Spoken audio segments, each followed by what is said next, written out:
Konbanwa. Hello. Disco again. Footprints in the snow. They lead away from the accident. Seems the walker was either very confused or drunk out of his mind.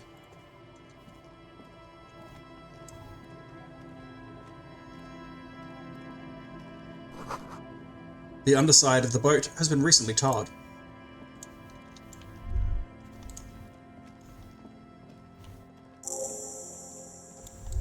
Oh, quick travel has been unlocked.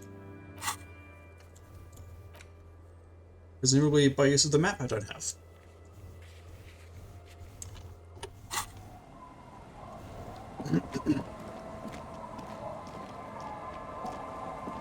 This seems quite a lot like progression. Like things are going to be interesting and fun over here, so let's real quick check out what's down this way. There's a boat tucked away underneath the tarpaulin cover.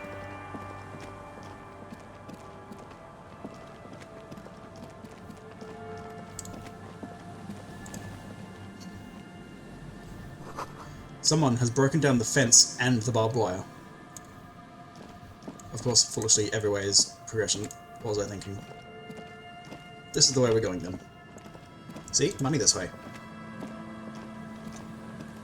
All planned. Come back, Fort.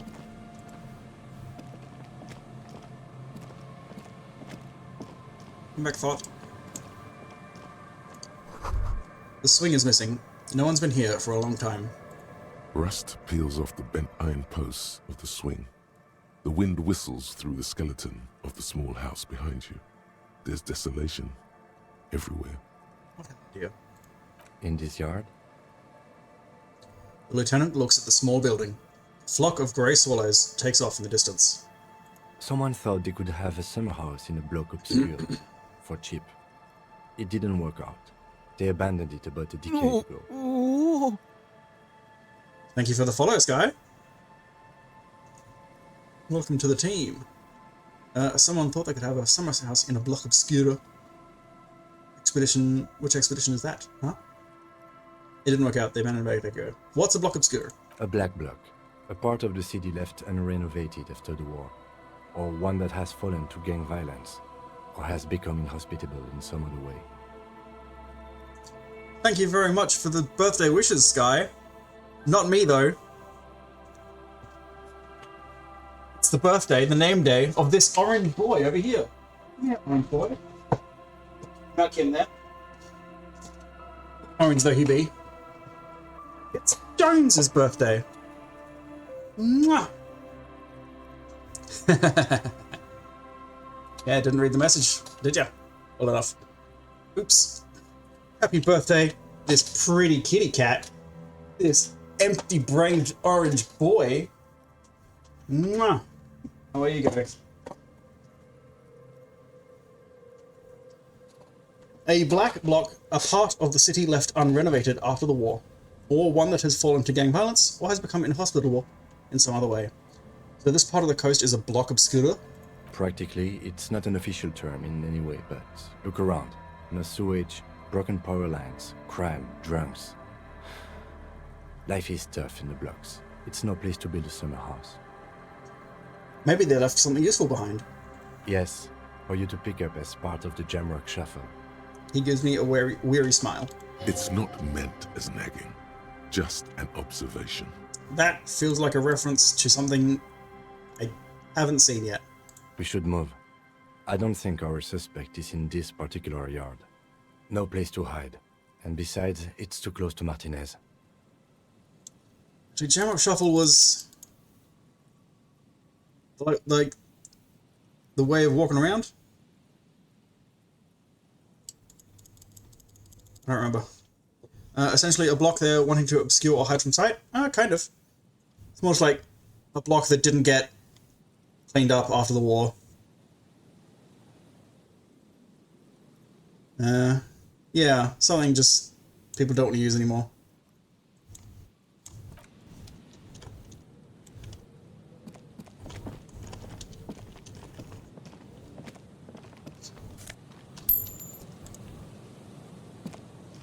Love new areas. Love all the money I find in them. Glory, says the graffito, to the ghosts of us.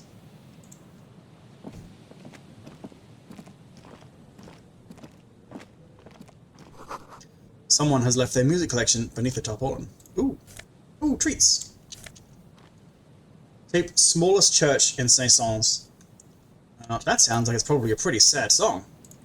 Let's have a quick look at that. The tape you found from a shack on the coast. The A-side has Smallest Church in Saint-Saëns written on it, while the B-side is supposed to contain the instrumental version. Requires a boombox to play, which I have. The Jamrock Shuffle, this universe's equivalent of sandwalking from Dune? Yeah, probably. It's the way you cop around to get people off their guard and steal all their shit.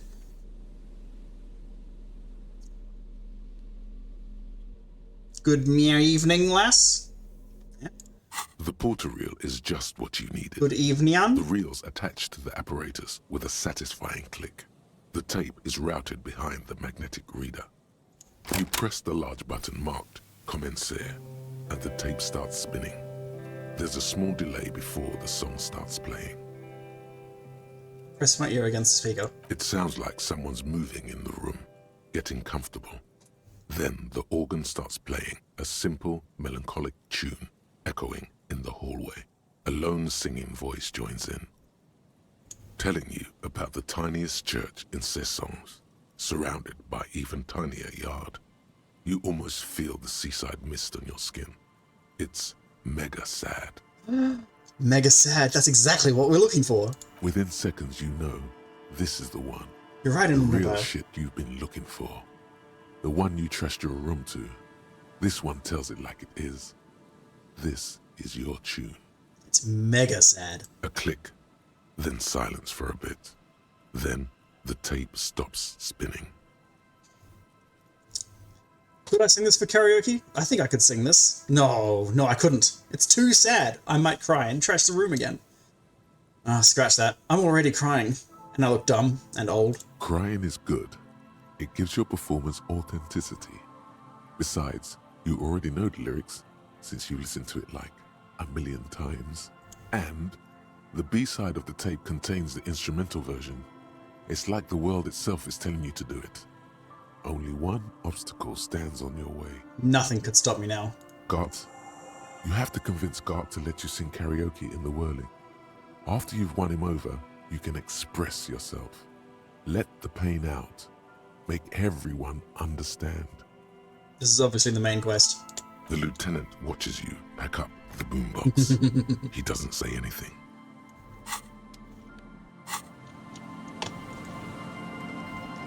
Your silence is an endorsement.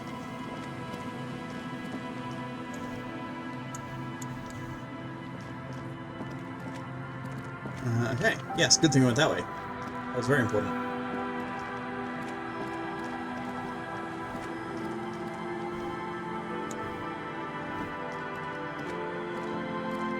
I would often go there, the tiny church there, the smallest church in Saint-Saëns, though it once was larger.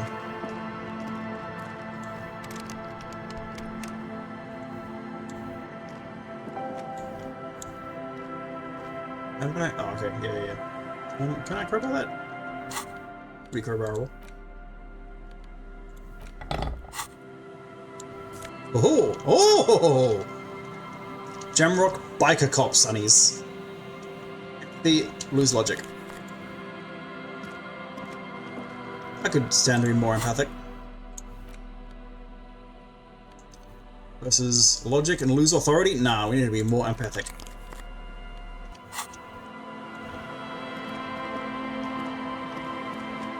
We need to be empathetically, pathetically empathic.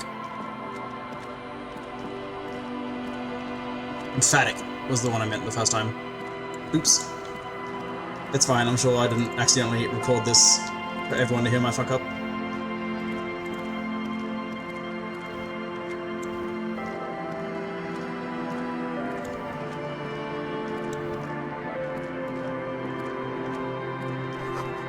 Through the broken glass, dusty shelves, and a forgotten chair.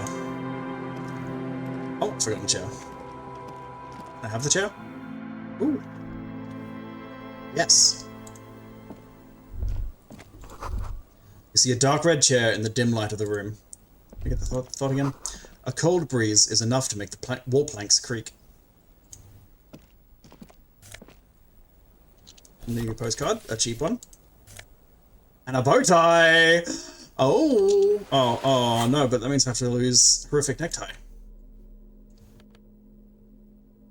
Luckily, I don't have enough Inland Empire for that to be, like, effectual. So in this playthrough, it's fine to replace it.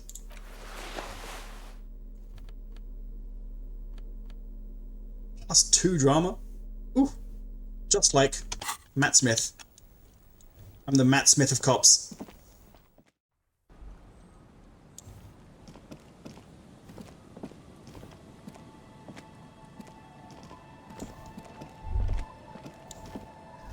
Sounds of life in the north. A washboard scrubs filth from fabric. Someone's doing their laundry. It's a laundry day. I should have done laundry today. But I was too tired. I'll do laundry tomorrow. The bushes here are too thick and thorny to pass through. But I want the money. Cinder blocks, charred. A makeshift fire pit with magazines for lighting. Sit a while and listen. The worn and beaten wooden planks of the bench do not look overly comforting.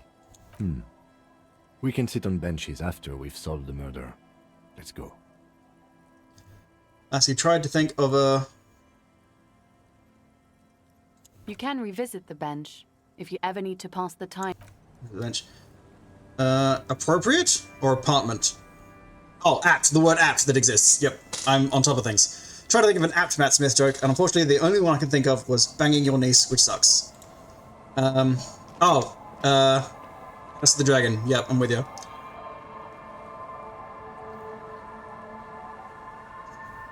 I've already forgotten the context. It's having the bow tie. I haven't seen that season of Doctor Who in long enough that I don't remember any jokes. I have seen Morbius recently enough. I remember. Put on the tangy tangy, have sex.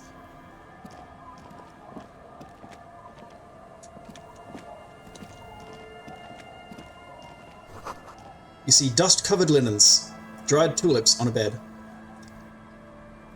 Allez-vous-en? Lass, have you not seen Morbius? Matt Smith morbs so hard. No, new pants. +1 to Kingdom of Conscience? Into ancillary trousers? Sky! Okay, next movie night. I'm co-opting it. I'm taking over. We're watching Morbius. Attendance is mandatory. What the fuck is Kingdom of Conscience? This would replace electrochemistry. Yep, we do need more electrochemistry. We've got plenty of electrochemistry. We do need more Kingdom of Conscience. Moralist pants. Maybe we don't. I'm not particularly moralist. Tailored trousers in light brown. Moderate in every aspect. They're absolutely unremarkable. In other words, perfect.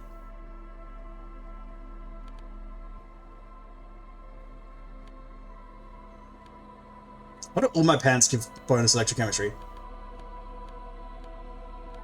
Well, these don't, so we'll take them. Ooh! These are some wonderfully regular pants. Not too tight, not too loose, moderate in every sense. You'll blend right in at some pleasant dinner party. Oops, it's a fashion faux pas. Let's hope no one saw you wearing those outrageously regular, almost moralist pants. Don't need those awful pants. Don't need pants at all? Consider this. Lose reaction speed or lose savoir-faire. Let's go with good old, traditional, reliable flare-cut trousers.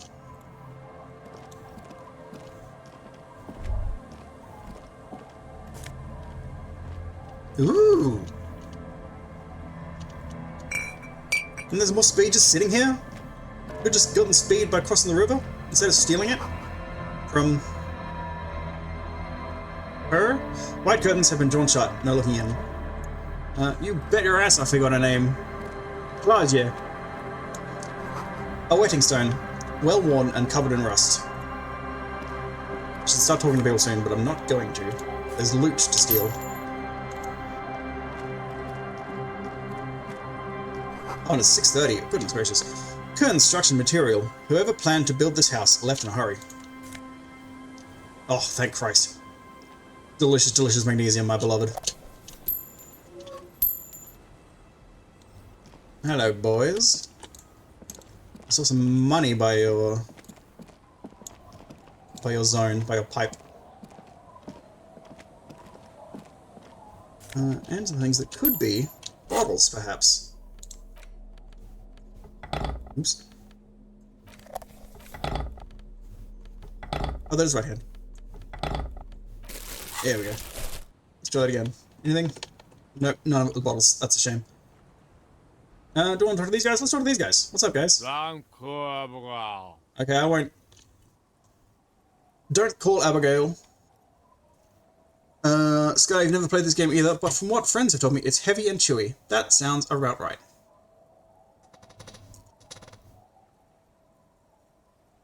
Allez-vous-en means to go away. I believe it. I knew allez-vous just meant, like, to go. As I believe, as I understand. So, allez-vous-en, go away, makes sense. Grumbles, an unshaven man with a ruddy nose.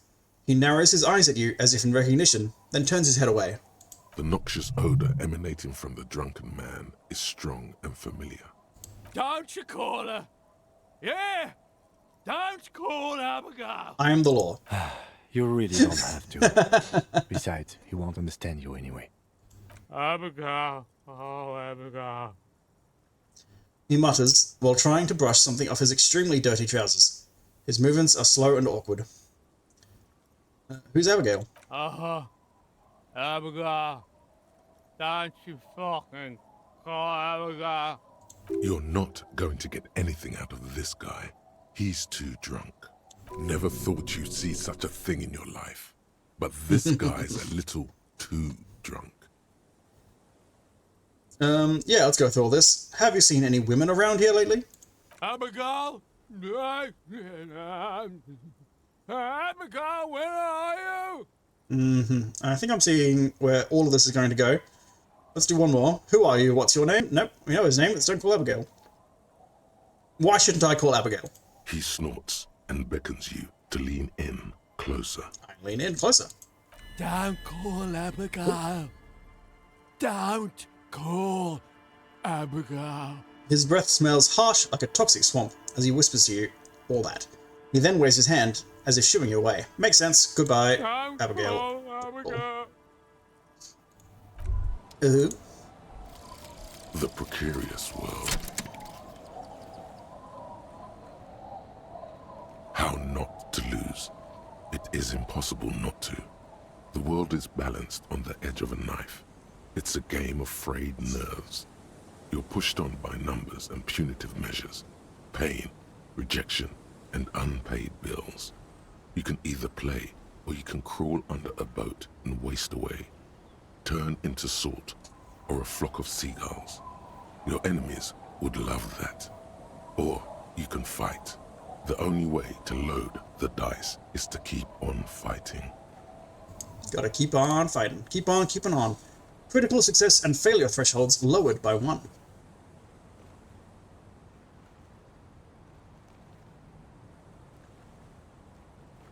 What was the threshold before? Is it just 2s and 12s? Because if so, that's very strong.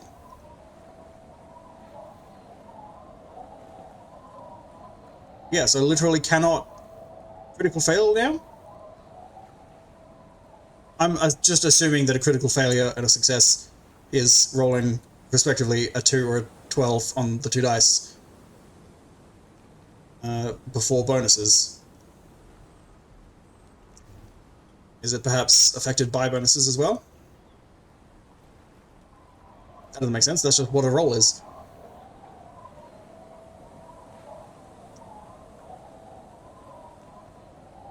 Thresholds. Oh, you reckon? Oh, that makes more sense for what the thought is, the precarious world.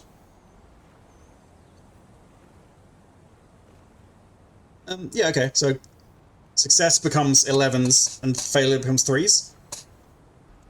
Oh, yeah.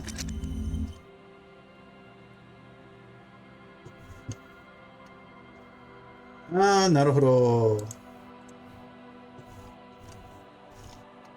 You want to do another one? How many points you got? We've only got 2 points. I'll save off for now. Do some more later. Hello, boys who aren't Don't Call Abigail. Don't Call Abigail. Hey, tequila! Oh, it's Chippy's Lycra. Tracksuit puts head down his Pilsner and extends his hand in greeting. Good to see you. How's business? Oh, I don't like How's him. the whole reality situation treating you? Oh, well, no, I'm not getting more further into the sentence. Hand in greeting, shake that hand. So what's happening? Tequila. Yeah, Tequila Sunset. How are the, high-concept, reality-based adventures proceeding? He says it like it's obviously your name. Like you call someone Billy Brunel or leader of the 4th Street Gang. I have re-entered reality to conquer it, to bend it to my will. I am the law. That's the spirit. I used to shape reality into my image, long time ago. Those days are over now. He looks at his shit-stained Lycra jacket with a grim expression. Sadly, things aren't going that well in Idiot Doom's Spiral Land.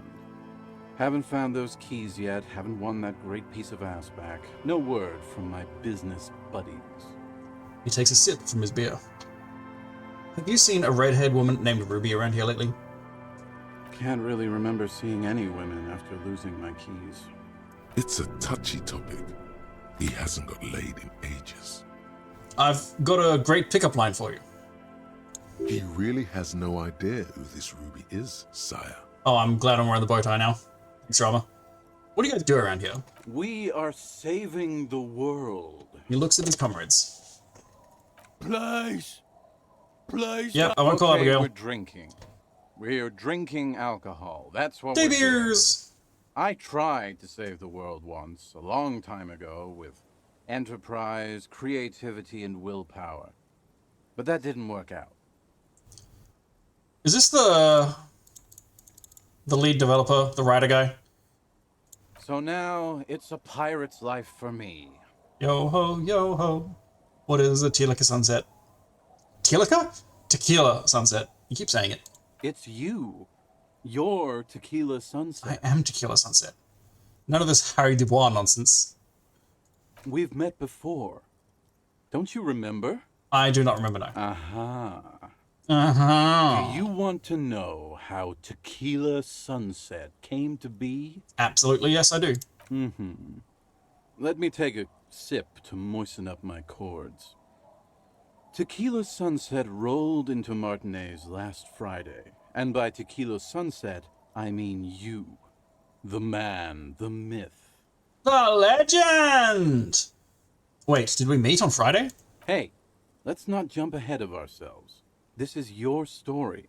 Stop interrupting. He takes another sip, then continues. You got here on Friday to solve a case, hoping to be the early bird who gets the worm. And by the worm, I mean the buzz.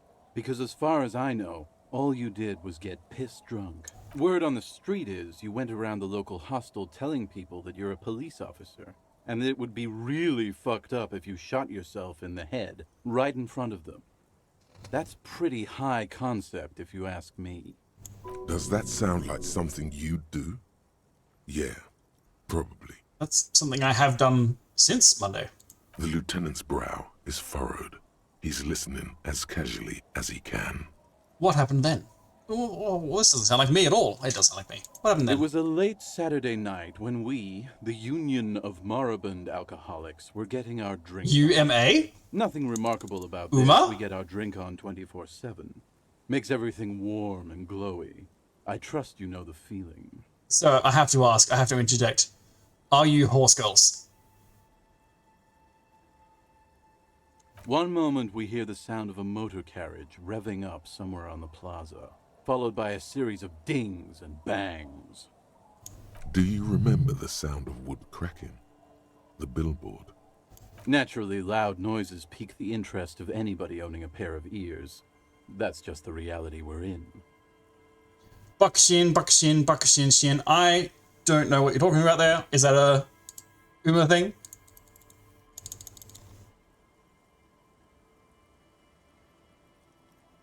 I haven't started playing yet. It's the 16th though, so now's the day I was gonna start.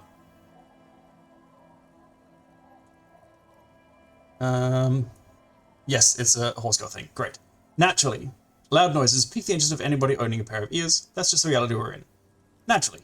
Anyway, there was a brief silence. A gasp of silence, if you will. Followed by a real commotion. We heard the carriage careening towards the coast at top speed. Sounded like someone jumped the canal. We grabbed our brewskis and rushed to the jetty. Never underestimate the speed of an alcoholic. What we saw was a sight to behold. A beat-up police carriage containing you.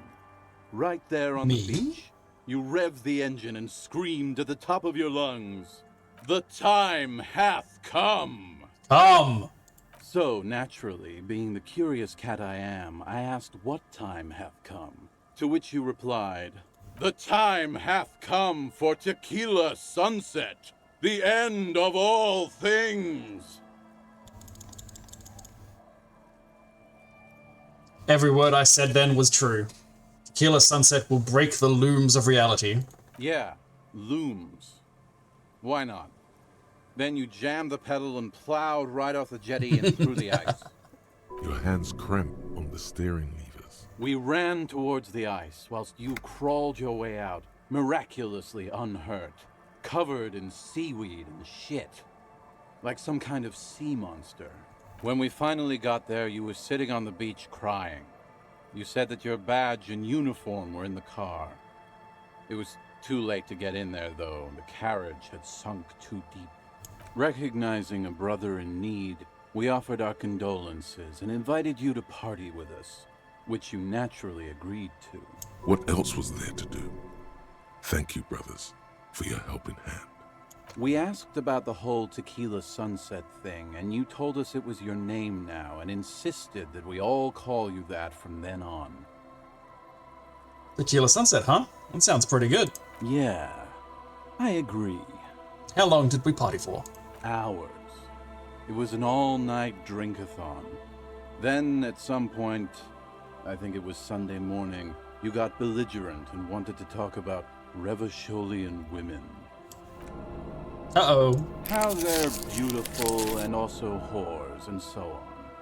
How one of them fucked you real bad. After a short while, you crossed the event horizon, looked sullen, got up, and left without saying anything. Wow, that's quite a story. Yeah, I bet Tequila's a fucking legend around the precinct. You must be proud to work with him. If you only knew. I just want to obliterate my morale right now. Did I tell you anything specific about this person that fucked me? You were pretty vague about it, but you kept saying you got fucked real hard, and that we've all been fucked too. No one's fucked me. I do the fucking around here. Sure, Rosemary. Abigail. It seemed pretty painful, to be honest with you. If I had to guess, I'd say you're still working through some shit. Did I mention losing anything else? Beside your gun and your badge? You said something about your hope or heart or something. To be honest, the details are a little hazy. In retrospect, I guess you lost your motor carriage too? That's a big one. Did I say anything about my colleagues? You told us that they were a bunch of fucking losers whose main interest was cramping your style. Big man. No specifics, though. It was more about you that night. You were the star of the show. Did I say anything about the case? Yeah, you I cracked said the it case was wide no open? biggie and that you'd solve it in no time. And that you didn't need anyone to do it. You're doing it solo now. A lot of cops go solo and hermit once they reach that level of alcoholism. we talk about, politics? Yeah, you kept talking about how the coal mine owners were fucking us all over, just like that woman fucked you. I didn't agree with you, by the way. The spectral hand of the market makes sure everyone gets exactly what they deserve. Oh, you're brainwashed. Good luck, bud. Hey, you're drinking it out. Does this conversation change based on dialogue options you've chosen before? On me having this thought in my head? That'd be pretty cool. Did you get a read on what kind of cop I was? You kept calling yourself a goddamn superstar who'd cleared 501 cases. As you've already determined, the actual number is just over 200. But what's a little embellishment between friends? No thanks to the squares at the precinct, as you put it. Fucking Vic Mayor. I don't need to hear anymore. It's a hard thing for a man to confront his past. That's why I avoid mine at all costs. Bye-bye. You too, Tequila Sunset. Okay, it's 7 o'clock. I feel like these guys are just gonna be like a bit of extra content for later. Let's see what else we got. Ooh. And let's see what else we can do today. Hello, child. The scruffy-haired little boy kicks a stone. He can't be more than 5 years old. The other one looks indistinguishable from him. He watches his brother kick the stone with his tongue lolling out of his mouth. Have you seen any bad people around? What bad people? I don't think questioning 4-year-olds without their parents present is gonna crack the case. It might. Then we're definitely doing it. Hey kids, where's your mom? The kids don't reply, absorbed in their little game. You guys look the same. The stone-kicking one becomes frantic all of a sudden, as if that's something to be scared of. The obvious fact that you just stated. He looks just like me. Yes. The boy doesn't answer. His brother throws another rock. Both of their hair is covered in some kind of dirt. You're bad with kids. And what are you, Kid Master General? Maybe I am. Now, how about some actual police work? We are not getting anything here. Bye, kids. Yep, that didn't help at all. The street sign is illegible below the graffito. Suliram Young Manus. Hello. Have you seen Ruby? The TV show by Rooster Teeth? The woman next to a bucket of clothes hums an odd melody. Her eyes are closed. Welcome to the fishing village. Please lean in closer. I have cataracts. Then how does she know you're here? If you can't see, how'd you know I was here? I still have a golden ear. Come, come. Come, come, come. Okay. Oh, welcome, police officer. We don't cause any trouble around here. And we don't want any trouble either. We are not here to cause any trouble, madame. What he said. We're cops. We don't come cause trouble, we take care of trouble. We're cops, we're hellraisers. Click, click, bang, bang. No, you're not. I've seen you around here before. 12 years ago. You didn't raise any hell. You were quite helpful, actually. Wait, But still, in Martinez, you're considered an ill omen. I've been here before? No, not you personally. I meant the RCM. Some of the men got into a fight. One of them killed another, locked himself in that woodshed over there. He was brooding, needed some help opening the door. You got it open for him and took him to think about what he'd done in a more secluded place, somewhere more quiet. What kind of ill omen are we talking about? Oh, the usual. Dark tidings. Black hound. I am an ill omen. Alright. You're not.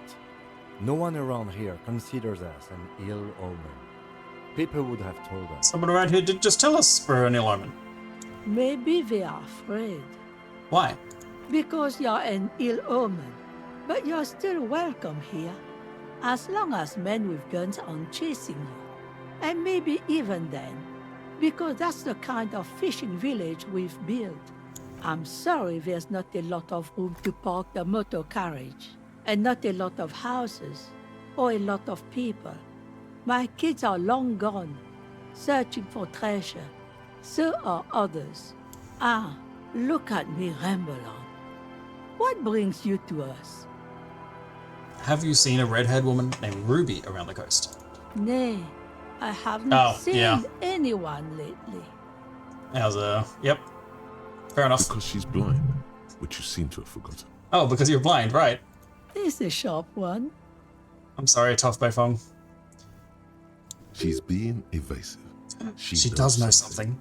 There was a murder in Martinez. Rhetoric said so. She might be a suspect. We would appreciate your help. Would you now? I know how this world works, and it doesn't work when people tell on each other. No snitching. This is like when that man locked himself in the woodshed. We just need to help her come out. No, it's not like that, man. With him, we called you. Right now, you just arrived by yourself, like a raven plucking at the window glass. 'Tis some visitor. Enough of this. She better start talking right now. I see. You know something, but you've decided not to tell us. There's not much to tell. People come and go. Now, was there something else? I see, ma'am. I hope you don't mind if we look around anyway. Where could someone stay around here? Stay? Most people here are trying to leave. You got a cheaper bed than the Whirling Rags? That said, if lodgings is what you're looking for... I've already I've paid got for a tonight's free room Whirling in the Rags. Fuck! Her soapy thumb points to the building behind her. Oh, not free room. How much is it? I won't charge you for it. It is a free room! Take it as a gesture of goodwill from the village to the RCM. There's this guy, Gart, who makes me give him money every night just so I don't die out in the cold. You believe that? That's exactly how they get ya. That's how they get you. That's why we built our own cinder block houses on the seaside. So we don't have to give money to those crooks. We might not look like much, but they are ours. Hell yeah, dude. One more time at the Whirling Rags and then I got a new house. One more time. Can I just I can just have the room? Aye. The room is pretty bare bones, but it's got a bed and roof over it. That's more than some folks have around here. Literally, little foul. I considered mentioning it after you already paid, but then you went nose into the Hardy Boys. It would help me stay in touch with the proletariat.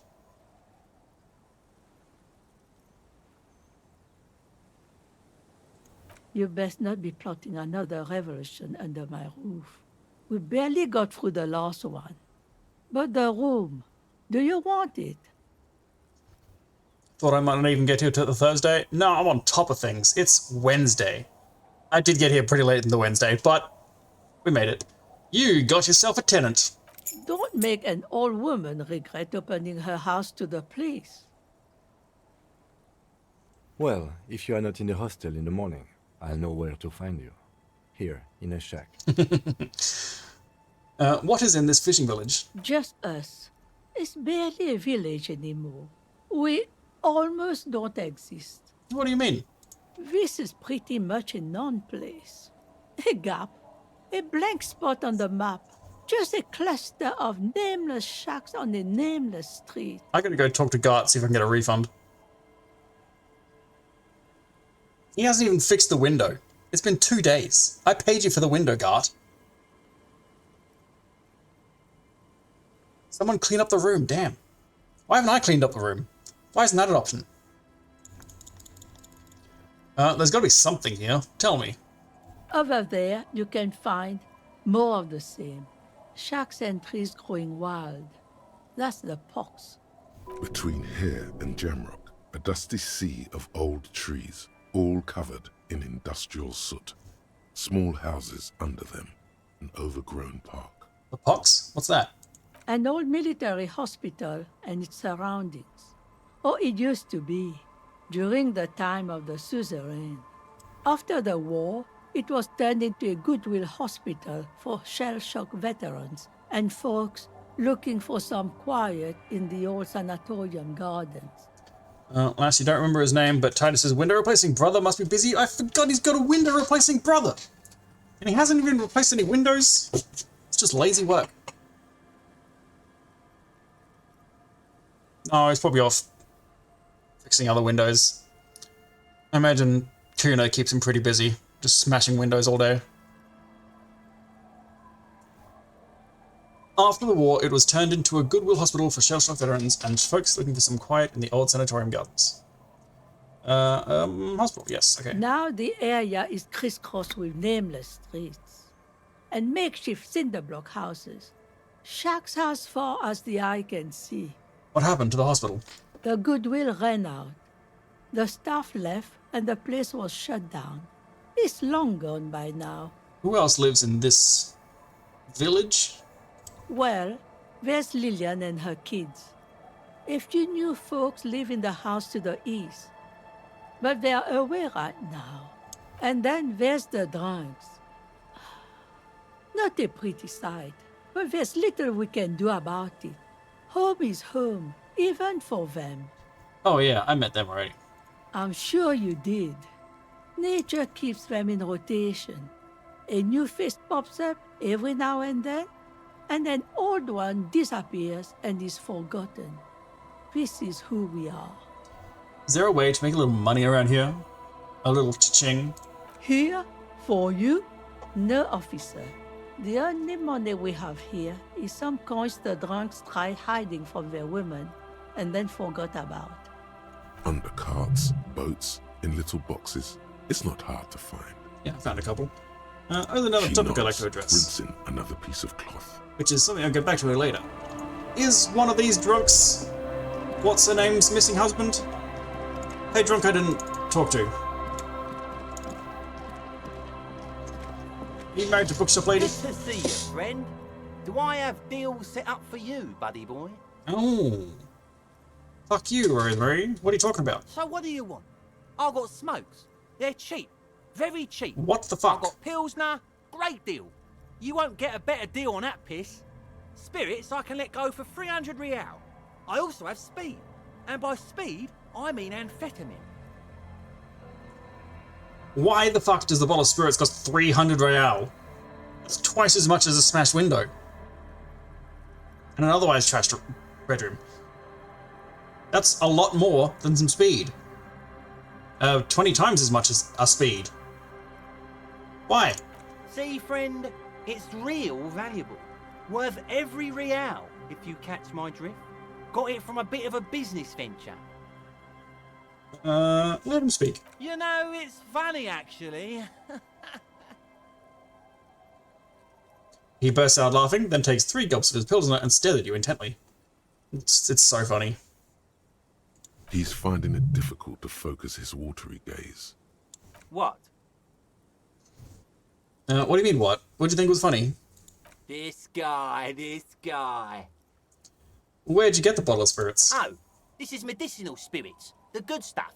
Got it from the doctor's office. Incriminate yourself so I can just steal it from you. Confiscate. I got one of those scientific ampoules a few months ago. Torpedo, they call it.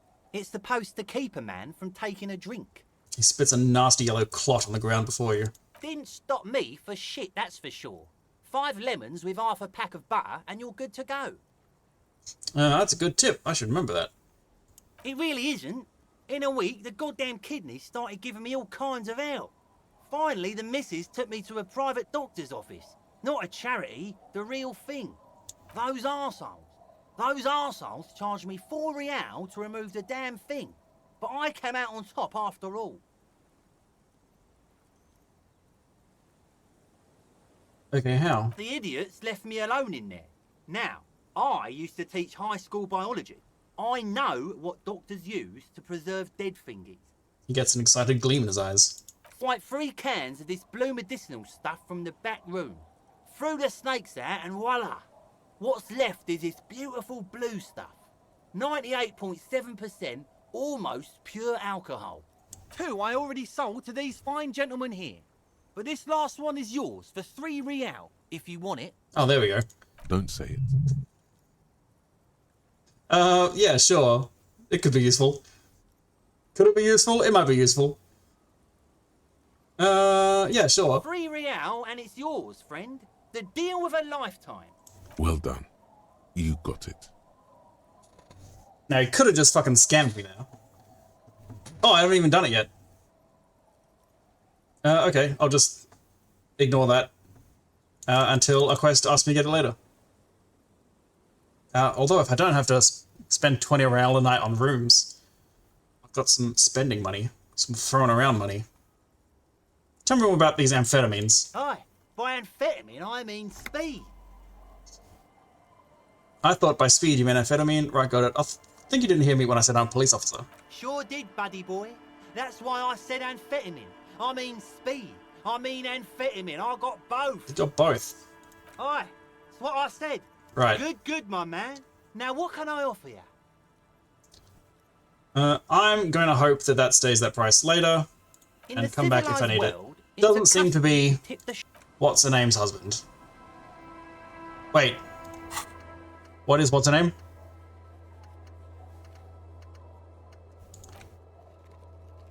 Is her name Abigail? Oh, I bet her name's Abigail. Who are you? What's your name? Oh, now we're getting somewhere. Hey, I'm on an important official investigation. I demand you answer my questions. There's no use in yelling at drums. He's barely holding it together. Her first name's Working Class Woman, but I bet her last name's Abigail. Working Class Woman Abigail. That's a full legal name. Coughing, a really disgusting hacking cough. None of these are going to be helpful at all. There was little chance. Yeah, don't call Abigail. Let's go talk to Abigail in a little bit. Do I want to prioritize that? No, I can do it tomorrow morning. He's down here.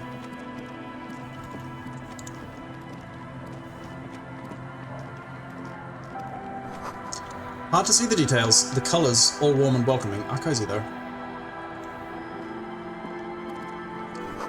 A flower trough where nothing really grows. Maybe in spring. What's in here? Is this my room? I doubt it. This looks way too nice. Bird. Oh. Steal that bird. A ruffed grouse taxidermy. Yep, that's my bird now. Hello, child. Third Hello, child. mister. Hello. A young girl, barely 4 or 5 years old, sits on the sofa. She is looking at you with frank curiosity. She clutches a small stuffed animal. Occasionally, she twirls it around. I heard there was a girl here who has armored gloves. Is that you? Oh, I had gloves. Very big ones. Heavy, too. Where did you get these gloves? Found them when Lemmy and I were playing hide and seek. In an empty house. Where no one lives. I think someone hid them there. She doesn't want you to think she stole them. And where are the gloves now? I hid them. The twins were going to take them. They're stupid. She lifts her stuffed toy up and looks into its one remaining eye, as though searching for confirmation. We're going to need those gloves. It's for important police business. He enunciates the last 2 words carefully. Oh. She doesn't seem to understand, but the lieutenant's tone has conveyed to her the important part. They're in my sandcastle. Behind our house. Under the sand. You can break the castle. It's not very good. Do you know anyone named Ruby? Luby. Raluby. Suddenly, the girl gets all serious and leans in as if she's about to tell you a secret. My mom tells me I'm a big girl.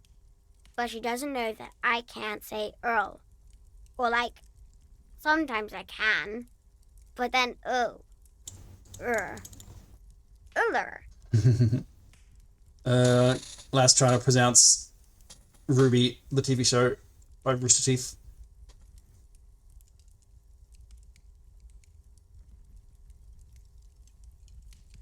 Kids. Ruby. Blueberry. None of this, I think, is very Important, except what's this bird about? What's up with this bird I stole? It's a grouse. It is a grouse. Well done. You might be able to get on Gart's good side if you replace the broken skewer you almost certainly broke. Can I have it? Sure. I mean, you already took it. I don't like it anyway. Thank you. Bye! Bye. Ooh. Industrial coal pellets burn with an orange glow.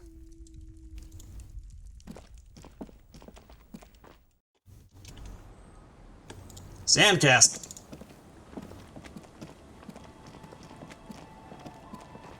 Weather has not been kind to Lily's little sandcastle. The once mighty towers are quickly eroding away. You can see something shining back to you from what must have been a vast underground catacomb network. It's broken. The little castle? The reigning lord must have come upon some really tough times to let it sleep in such decrepitude. I'll begin. Reach in the catacombs and pull out the shiny object. The walls and floors give way to the giant's greed, collapse and present you with a pair of ceramic gauntlets. Congratulations. That's the gauntlets down then. We're doing good on the armor collection front. Woohoo! +2 interfacing.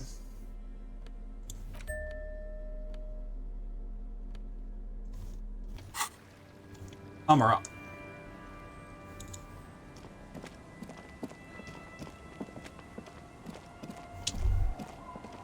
Ooh. Barrel. Money! Window. You can't see into the house from this angle. The door has seen better days. The layer of paint has started to peel off due to the salt and wind from the sea. Even the lock looks slightly rusted. Unlock the shack door with the key. I'll wait outside to give you some time and privacy to check out your new living arrangement and look for any signs of Ruby. But just so you know, after we are done with the day, I'll still be staying in the whirling in rags for the night. We'll meet in front of the shack in the morning. You don't want to stay with me? The key turns with a satisfying click. You can enter the shack now. Plenty of room.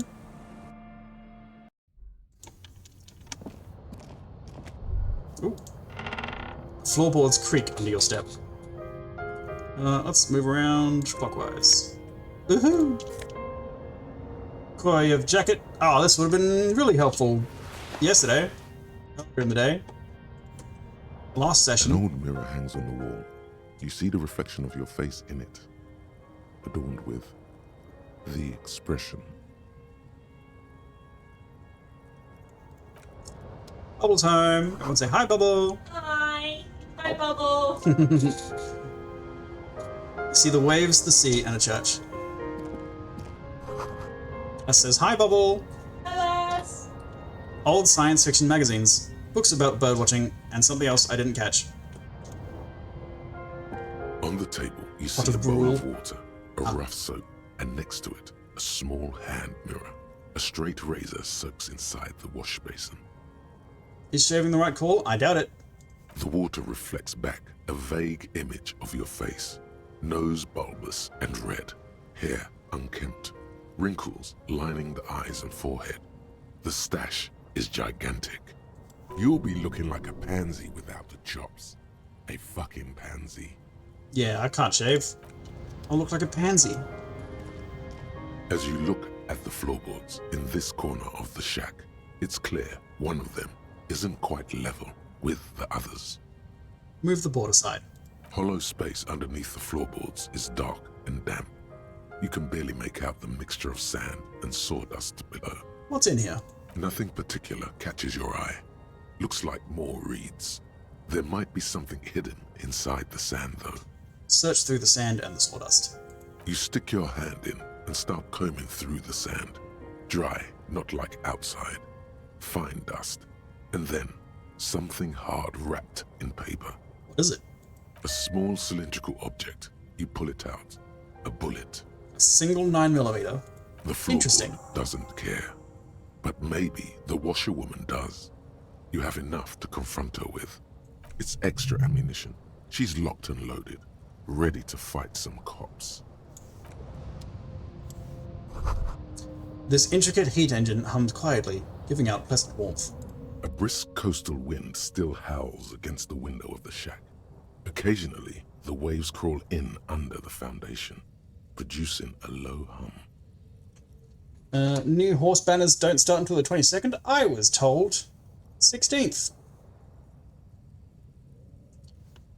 Cygames lied to me.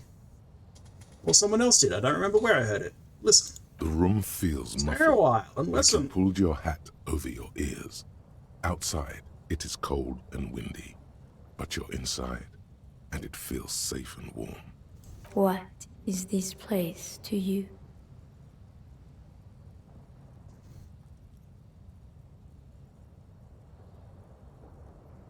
My forward base for the coastal part of the operation. Overhead, you hear the forlorn shriek of seagulls. Far below the birds, a wooden boardwalk filled with abandoned stands, tables and benches, echoes from a long-lost time. A middle-aged man stands in a rundown shack on the edge of a fishing village, listening to the heater hum on the wall. Thank you, strange sensation, for a fair assessment of the current situation. Outside, the howl of the wind has picked up. The waves crash against the stilts again. It's as if you think the thought, but in someone else's voice. Revachol forever. Interesting. Who is Shivers' voice? We must know. Revachol forever. Inside you hear the cozy sound of some kind of heater sputtering. Kim, you're not going to believe this. Yes?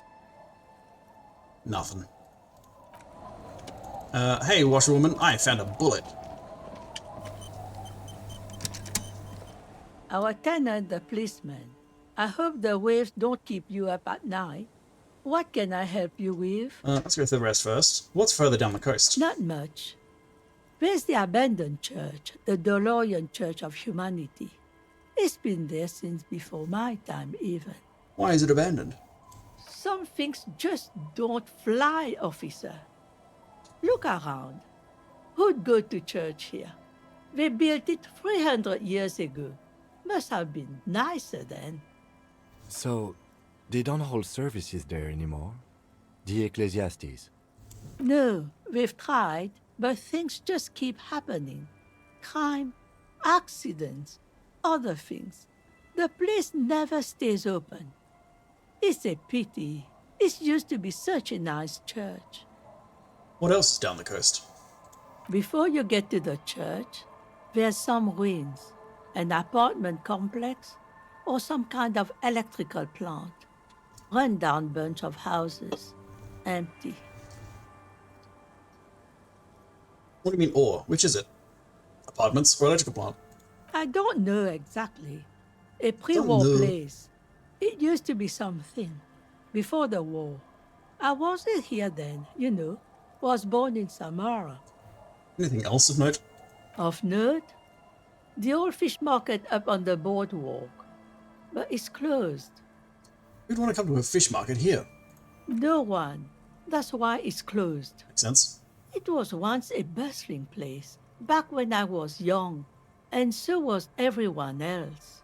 Now, what catch we do bring in goes straight into a lorry for the Delta or somewhere else. That's it? There's got to be more along the coast. What? You're one of those real estate people with big plans? If you want a development opportunity, you can check out the abandoned building over at Land's End. Used to be a supply depot, we think, sending goods and ammo across the bay. It's jammed shut though. We tried to get in, see if there was anything to sell or scavenge, but it's impossible. Impossible. Nothing is impossible, surely. And now you know everything there is to know about this coast. Tell me about yourself. Who exactly are you here? Me? No one. Just an old washerwoman. Mother called me Isabel, if that's what you're asking. And my married name is Sadie. Now it's your turn, Mr. You can call me Tequila Sunset. No, I think we're going to go with Lieutenant W. Freighter Harrier Dubois. Quite a handle you got there. So many titles. One of them double. She's got a couple of ranks herself. Honored chief and so on. Why was there a bullet under the floorboards of my shack? Damn that girl. That girl. A bullet? Really? You didn't put it there, did you? She did. Gone and hid things in there? She's usually a good tenant, and not a stupid one either. You rented the room to her? Yes, I let my room to that Ruby girl. She speaks slowly, wringing out a rag after a long silence. Her hands move into the water bucket. Some water sloshes over the edge. As I've done before when she's been in trouble or just looking for solitude. I've made it clear. We welcome all kinds of people here. When was this? She came last Friday, left on Monday in a hurry. What has she gotten herself into, that girl? That's for the police to find out. Right then, please answer each question to the best of your ability. I'm sure we have a few. You said she left on Monday? Yes, early with the dogs, around 8 o'clock, I think. Is the room exactly as she left it? I cleaned it, like I always do. Was there anything else there? No. No. The truth, sire. That was the truth, okay. What is she like, this Ruby? She's good company. Knows how to talk to an old woman. At my age, you don't get a lot of quality conversation. So I really appreciate that about her. Did she talk to you much during her last stay? No, she was mostly silent this time. Kept to herself. What do you mean? She tried not to let it show, but I could tell she hadn't come to fish. Usually she likes to cast a few lines, but this time she mostly stayed in her room. Why do you think she left the bullet there? How would I know? She's a gruff one, but not violent. She doesn't go around toting a gun. She doesn't go around tooting a gun. She looks back toward her shack, thinking. Does she have any technical equipment with her, like radio stuff?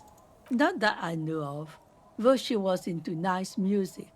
She once showed me a few mixtape milieu she'd made. She brushes her forehead with the back of her hand. Water drips to the ground. Why am I asking about radio stuff? What was that about? Was that something that happened? Something I figured out? Something I learned?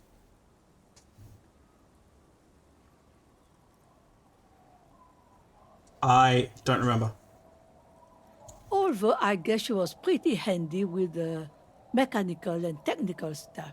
Oh, in a fixed the lorry. heater in the shack. You should be thankful for that. In a lorry, I think she had radio stuff that was for talking to someone.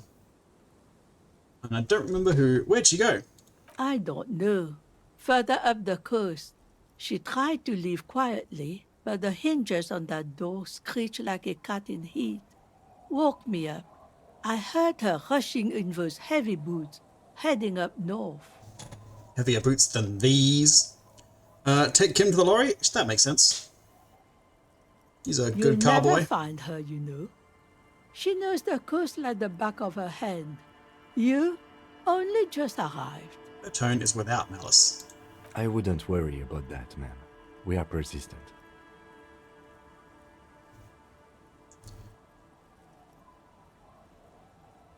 Wipe my brow. Man, I was really hoping she'd be hiding in this village. Yes, it's going to be too much work for you to find her. Better for you to stay here, get a nice cozy fire going in the heater. No, you can do it. You still have plenty of juice in you before you drop. I'm full of juice.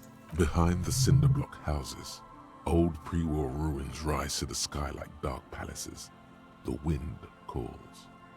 I had a few more questions about Ruby real quick. What more do you want to know I didn't. about that? Yes. That's it. Like Bye-bye. one thing, officer. Oh. If you do find her, please go easy on her. That's my middle name. She looks around. The air is getting colder. She's a good girl.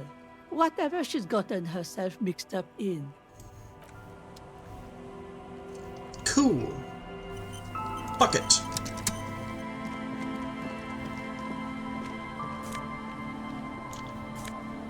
Get some tear. No more tear lying around.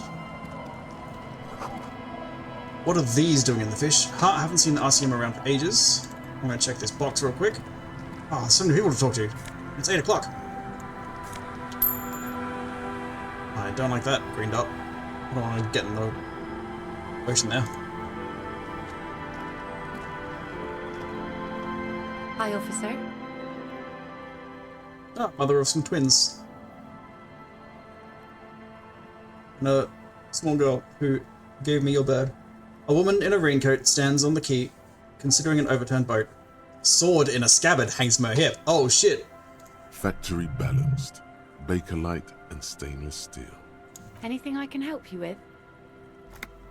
As always, I am the lawbringer. You've graduated to lawbringer now? Yes, I bring the law. Not just am it. I am the law and I bring the law. And when I am there, the law has been brought. Men with authority have their quirks. Comes with never being second-guessed about anything. She waves you off. So what brings you here, Lawbringer? Oh, this. Hey, so a little observation. It's all cool, man. Don't freak out. But every time you say, I am the law, and you say it a lot, it's basically hello to you. The jaw does this weird thing. It sort of shifts sideways, hanging off your face at a jaunty angle, while the word law sounds oddly guttural and low. It's strange. You wouldn't notice it, but after saying you're the law 80,000 times, the question does come up. Why do you have law jaw? Great question. Do we need this? Is this really helpful? I think I'd rather... Wait, does it cost a skill point to forget? It costs points to forget? Fuck that. New slot. Let's learn about law jaw. Let's internalize that. We don't need rhetoric. What's rhetoric ever done for us? That depends. Where are we exactly? A fishing village on the seashore. This place doesn't really have a name. It's sometimes called Elysium. Elysium. The sign on the street leading here is illegible. Has been since they built this place. I have questions. The first is, what's your name? The name is Lillian. People call me Netpicker. I think I have time for questions. And that was actually the second one. I'm looking for someone. Maybe you can help. Let's see. Who are you looking for? Oh, everybody. I'm looking for a suspect who might have stayed in this neighborhood. Okay. When did this person stay here? Very recently. Over the past few days. She might have arrived on Friday. Oh.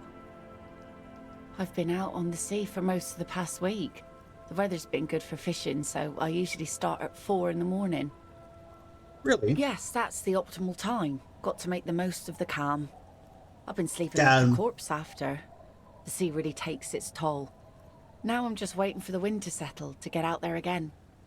Sorry I couldn't help you out. Maybe I can help you find someone else. I'm also looking for missing cryptozoologists.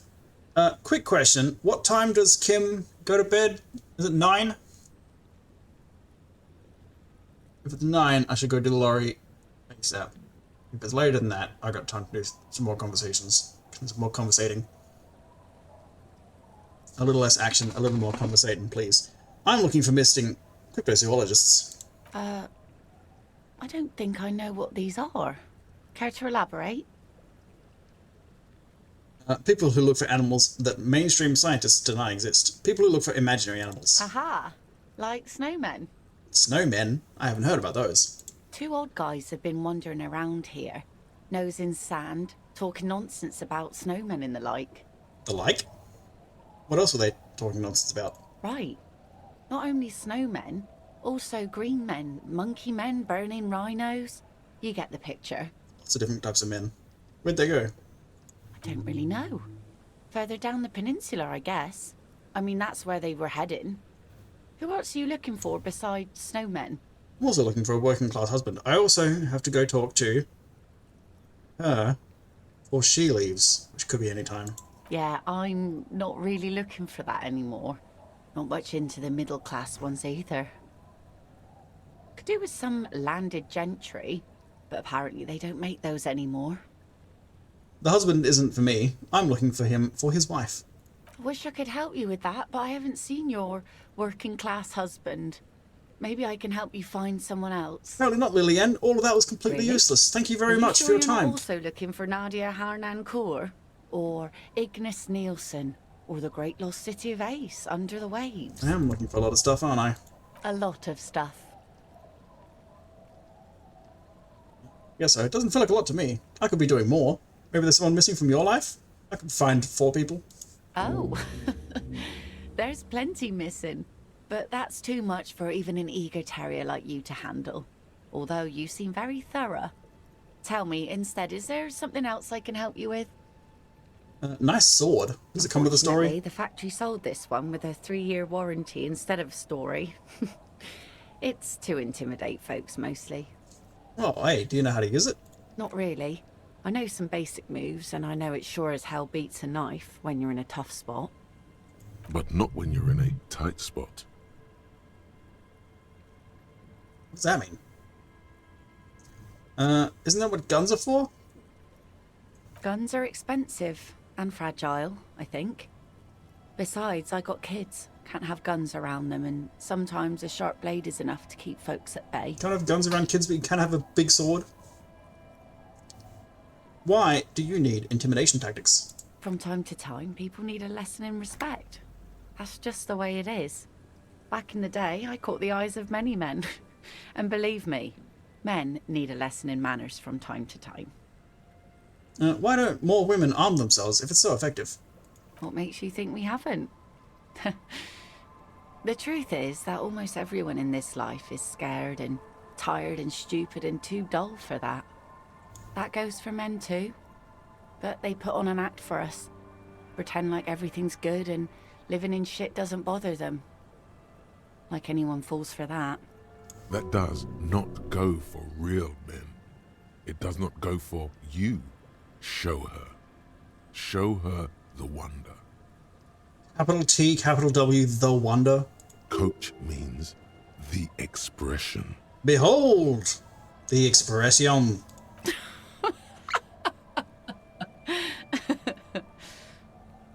Do you like it? Sure. It looks as if you could face down any horror in the world with that same unchanging grin. It's like a shield. The traces of her laughter are still there, in her eyes, fading fast. Can I borrow your sword? No, I'm afraid not. Ah.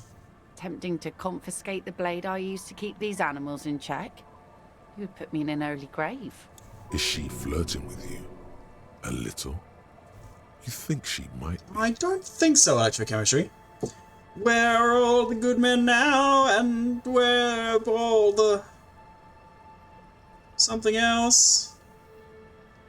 No, forgot the line. Some went song, to though. patch their wounds, their lesson learned. Others were more thick-headed. And one of them, I ended up marrying. Why, if they're thick-headed? Guess I enjoyed the way he bled. Her expression doesn't change. It's hard to say if it's a joke. If it is, then why the The man? gods! Where are all the gods? I haven't seen any. Where's your husband now? Do you need help finding him? Gone. He disappeared? Sounds like a missing persons case. It absolutely does not. We are not going to look for him. No. There's nothing to find. He's dead. Lost to the waves. Oh, He didn't respect the sea. Went out there, drunk like a skunk, and sure enough, one day the boat was found floating empty. The bloated corpse turned up 2 weeks later. Now, before you tell me how sorry you are for my loss, know that it was 4 years ago, and I've moved on. There's only so much mourning you can do for a drunk with sinewy muscles. She really likes those muscles, though. It's in the way she pronounces sinewy. yeah, I could tell. Death is nothing. I shit on death. I don't. But us working folk don't have the luxury to I'll be never bed die. sick with melancholy. Too strong. I buried him, mourned for an appropriate amount of time, and went on. Life didn't really change that much for me and the kids.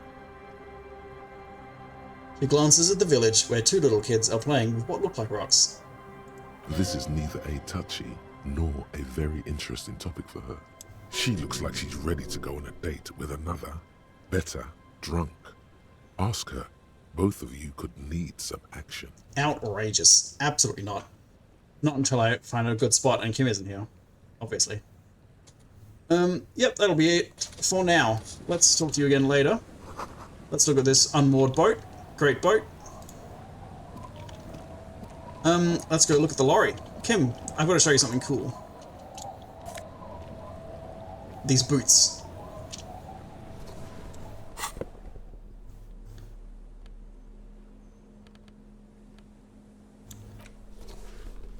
Damn, those are nice boots. How stylish can we get? How, like, good looking. The boots are the important thing. These are the boring pants? These pants are too nice. Oh, I got rid of the boring pants. A nice shirt. There we go. There we go. We are now handsome. And having finished with that, we can stop being handsome. And get armored up.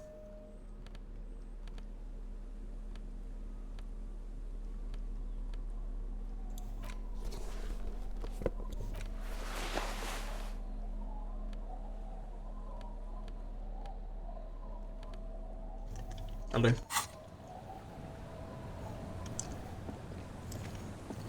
Kim, there's this cool thing I want to show you.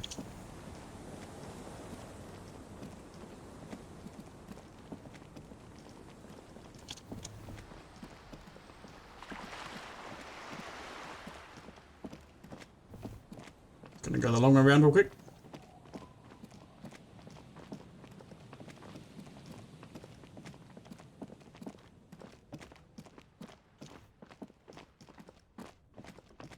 Yellow. What's this? Scribbled between the thighs of a page 3 girl, Elysium disco.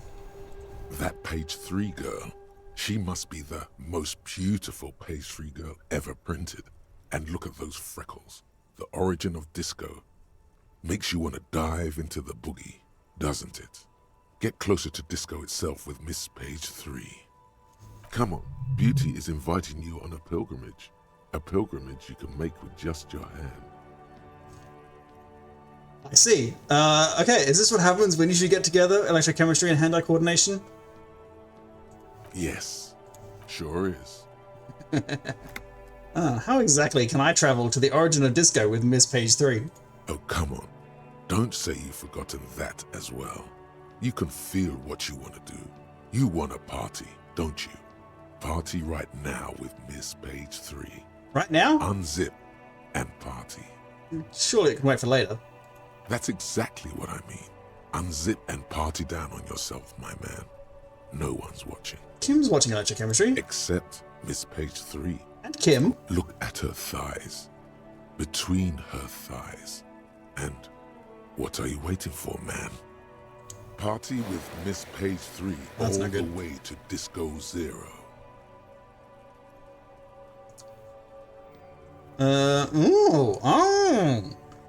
Should I invite Kim to travel to the origin disco with me? Absolutely not.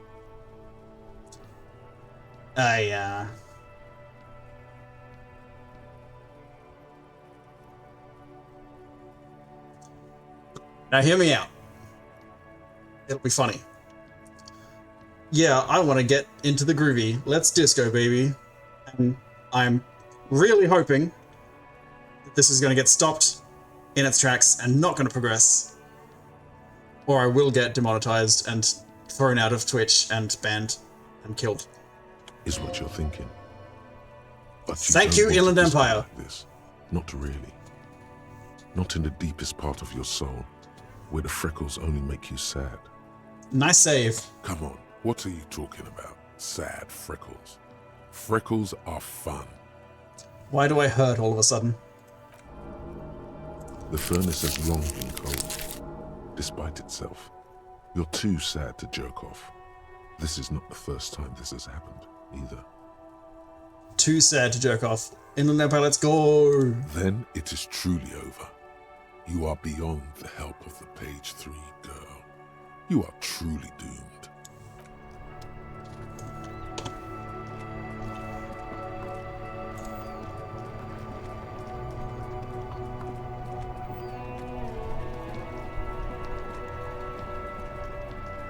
Harry will never jerk off again.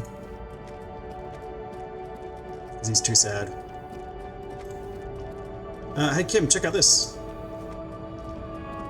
A lorry abandoned by its owner. The smell of cigarettes and perfume welcomes you. These are movie posters. One of them particularly catches your eye. There's definitely perfume in the air. The remnants of a sweet juniper-scented perfume. Probably Grenade number 5. The actress is draped in a sheath dress. Wait, doesn't she resemble someone you know? The actresses and the rare actor all smile you a warm goodbye. Radio, Kim! The radio transmitter Radio! Looks like the frequency dial is absent. Strange. Yeah, There's so many radio stations saved here. Must be over 100 at least. It has to be an advanced model to fit so many frequencies next to each other without blending them together. What about Speed Freaks FM? Is it one of the save stations here? I did this last time, but now Kim's here. And he is also a Speed Freaks fan. No, that's on 78.9. Yep, he knows the exact station number. Kim? Kim, What? I happen to have committed the frequency to memory.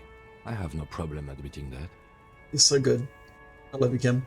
Why would anyone need so many radio stations? For contacting an entire fleet of lorrymen, for example. This is all shortwave, UW and UKV. Looks like we are dealing with an impressive organizational tool. The nerve center of a huge operation, with quite a range too. A 20-kilometer radius at least, perhaps extended by an attachable antenna that's not here right now. Is there anything we can do with the radio? Doesn't look like it. It's completely inoperable without a dial key. The smell of 1,000 cigarettes, a metallic drawer. It's an issue. It looks like these formulas. The Uland frequency system? I've never heard of that before. I know of FM, AM, UKV, but... His thought trails off. Pushing the plunge walls. Slides back. Alright, now we know some stuff. The red closed the rusty old lorry. Thanks, Kim. Let's talk to Guard about the stuffed bird, and also getting a big juicy refund. Of 20 real, because I'm not going to need the room tonight.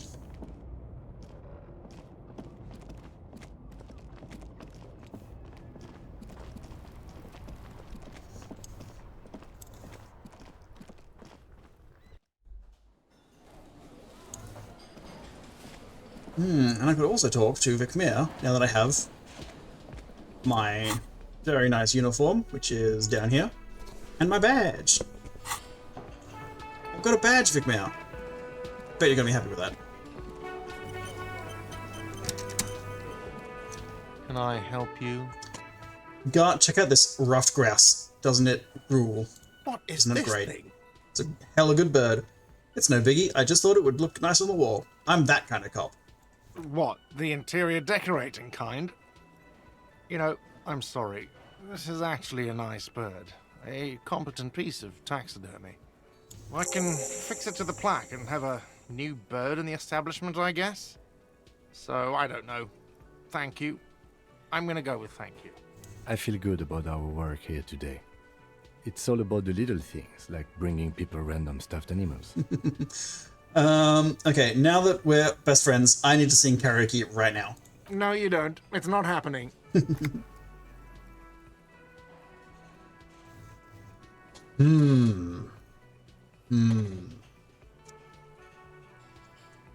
do I know about Gart, and which of these, with that knowledge, is the most likely to help in my begging?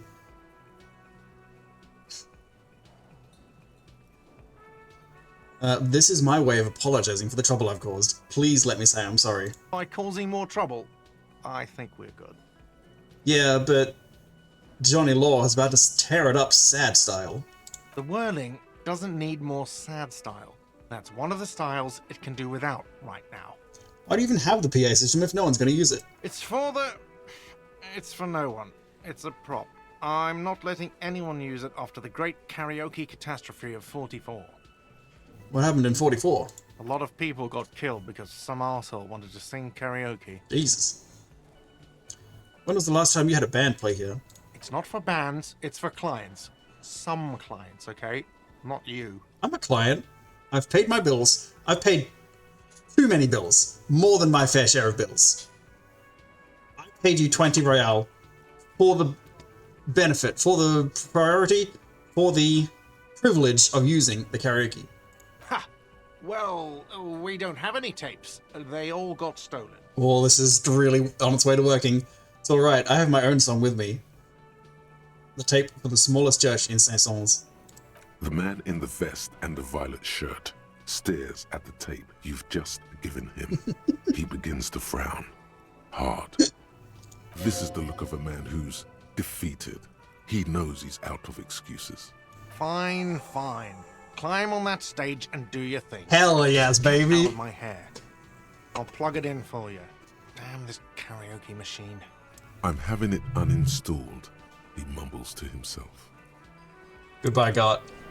Okay, before we do this, I bet we're gonna need some drama for sure, which we have quite a lot of already. We're probably not gonna get much better for drama, except by doing drugs. Drama's blue.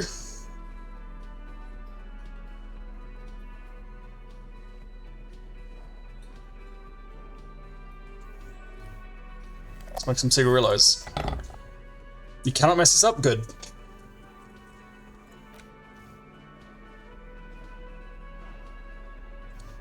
Still, I am going to go as far as I can towards succeeding.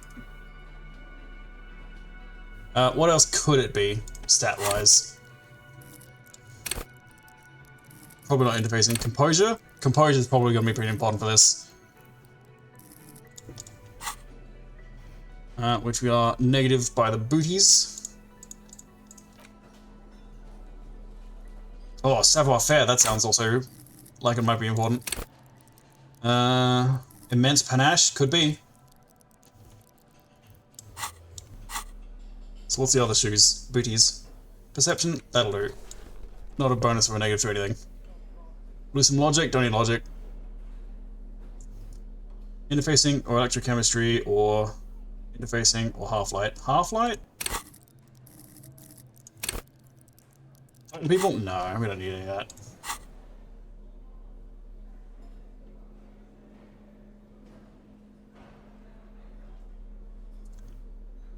I think composure is probably going to be more important. Okay. This is it. Nope, not those. That's ridiculous.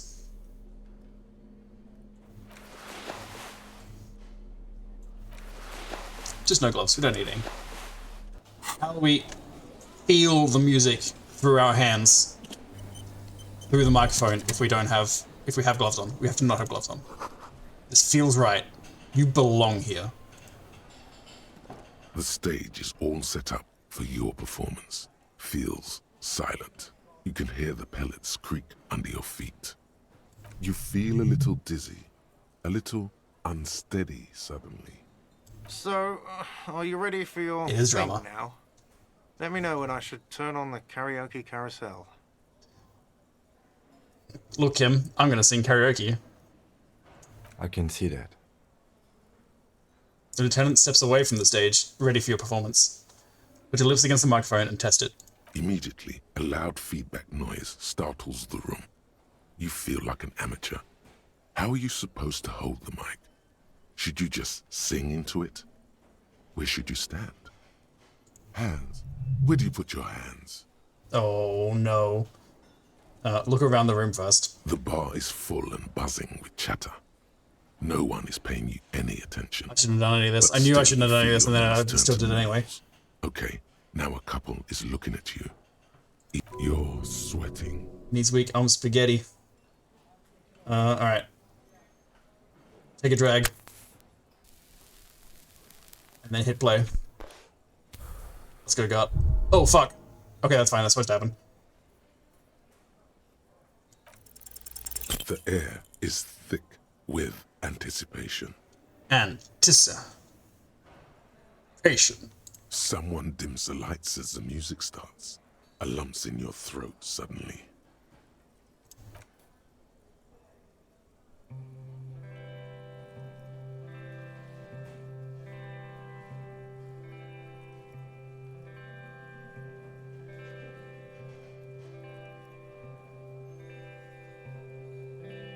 I would often go there to the tiny church there, the smallest church in Sanson. Though it once was larger,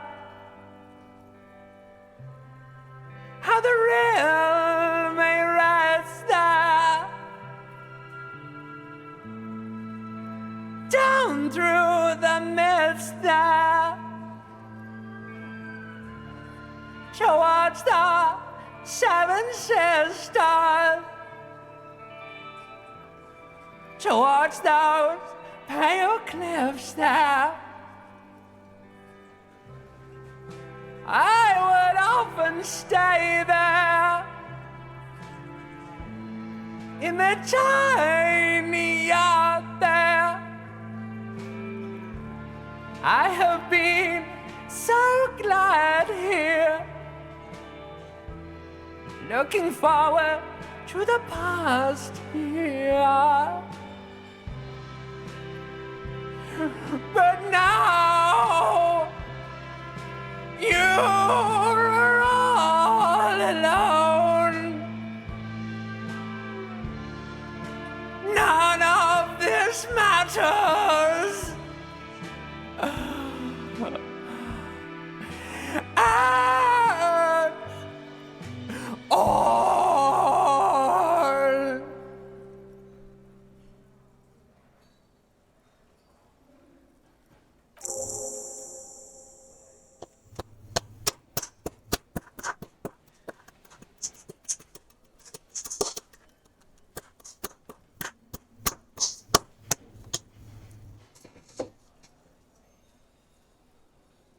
That was sad. That was his soul. Laid bare. I would often go there. Do you hear that? It's the most pathetic applause in the world, Harry. Made of pity. No one liked you. You didn't like it, huh? Your words echo in the karaoke mic. People talk in the distance. A couple tries not to look at you. We saw you from across the bar, and we just fucking hated your vibe. Absolutely awful. Quit yelling into the mic. I'm up here singing my fucking heart out. That's not good enough for you, Glenn? You hear, or think you hear, uncomfortable shifting around. A bit of laughter, maybe. No one saying anything. I'm gonna unplug the mic now, okay? You don't know what good singing is. This is real singing. I sang about real stuff. That's it. I'm unplugging it. He presses stop on the tape carousel. You hear a little whine of feedback, and then the mic dies in your hand. That's it. You're unpowered. Let's go, officer. These people wouldn't know a good performance if it beat them in the ass. You liked it, Kim? Detective Dubois, it was downright tragic. Now, let's go. I mean it, he thinks. To him, being a cop in the RCM was truly expressed in that performance. Put down the mic. Incroyable.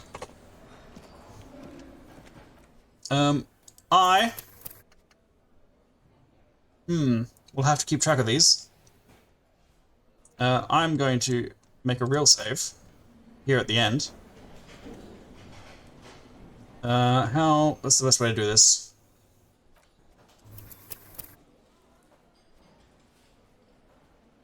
I want to be able to go back to it later. Quick saves last forever. Okay, got ages. That's fine. I can just go to it on my own later. Unless you guys want to hear the good version. I kind of want to hear the good version. I'm gonna go hear the good version, but off stream. Hey Vic Mayor, I have a badge. Again? I can't believe this shit. He shakes his head, looking like he really is having trouble believing this shit. He might be wearing a disguise. Cool shades. Are you wearing a disguise? Oh, there's the good one. Lovely, lass. Thank you very much. We will all check that out. Cool shades. Are you wearing a disguise? Yes, it's a hobby of mine.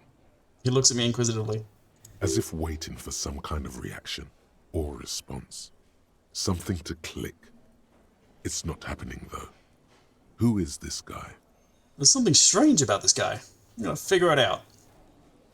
70% could be higher, I think. Have any more Esprit de Corps clothing? This already gives me 1.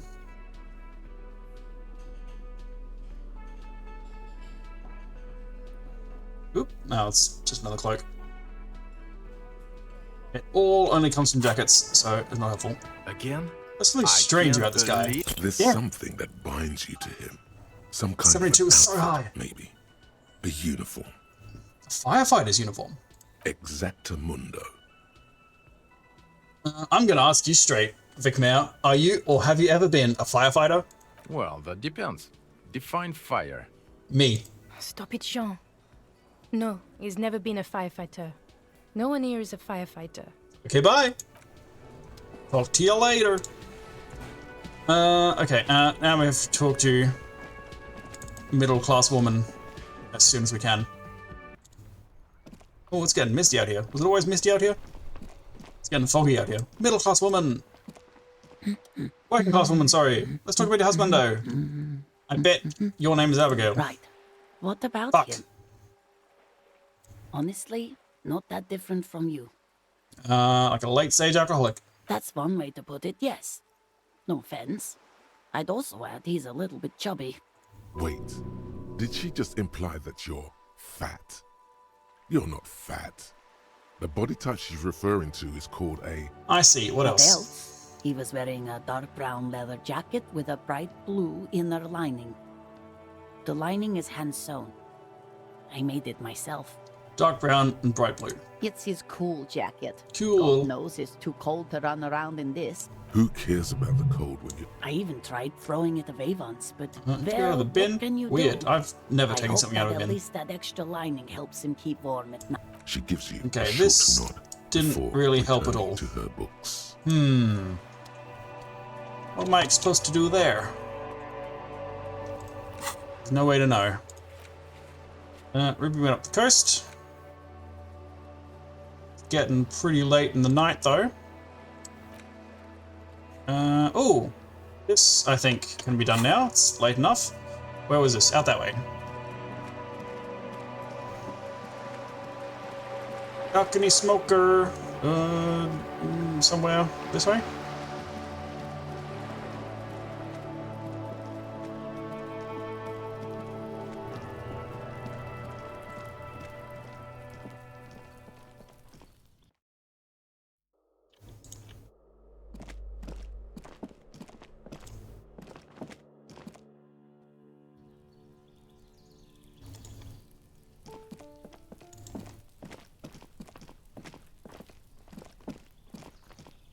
This door is made of metal and appears to be reinforced. Someone here really values their security. Number 28. This is where the cleaning lady said the smoker on the balcony lives. Let's see if anyone's home. Knock on the door. Knock, knock. Open up the door. It's real. No one answers. Looks like the young man we are looking for isn't home. I think our best chance to catch him is in the evening. We should return tonight after we have finished with our day's work. How about 9 p.m.? I was 4 minutes too early. What are you talking about? The smoker on the balcony. This is why we are here, right? He might know something about the murder. So, tonight at 9 p.m.? Sounds good. Tonight at 9 p.m. Right here. Apartment number 28. Good. And just keep going with this conversation over and over. We should return in the evening. At 9 p.m. the earliest. Yeah, I can. No one answers. We should return indeed. No one. We should return. No one. We should. No one. We should return. No one. We should Let me return. in. No one. We should return. Let me in. No one. We should return. No, indeed. okay, it doesn't keep progressing. That's unfortnight. Bearer seek lest.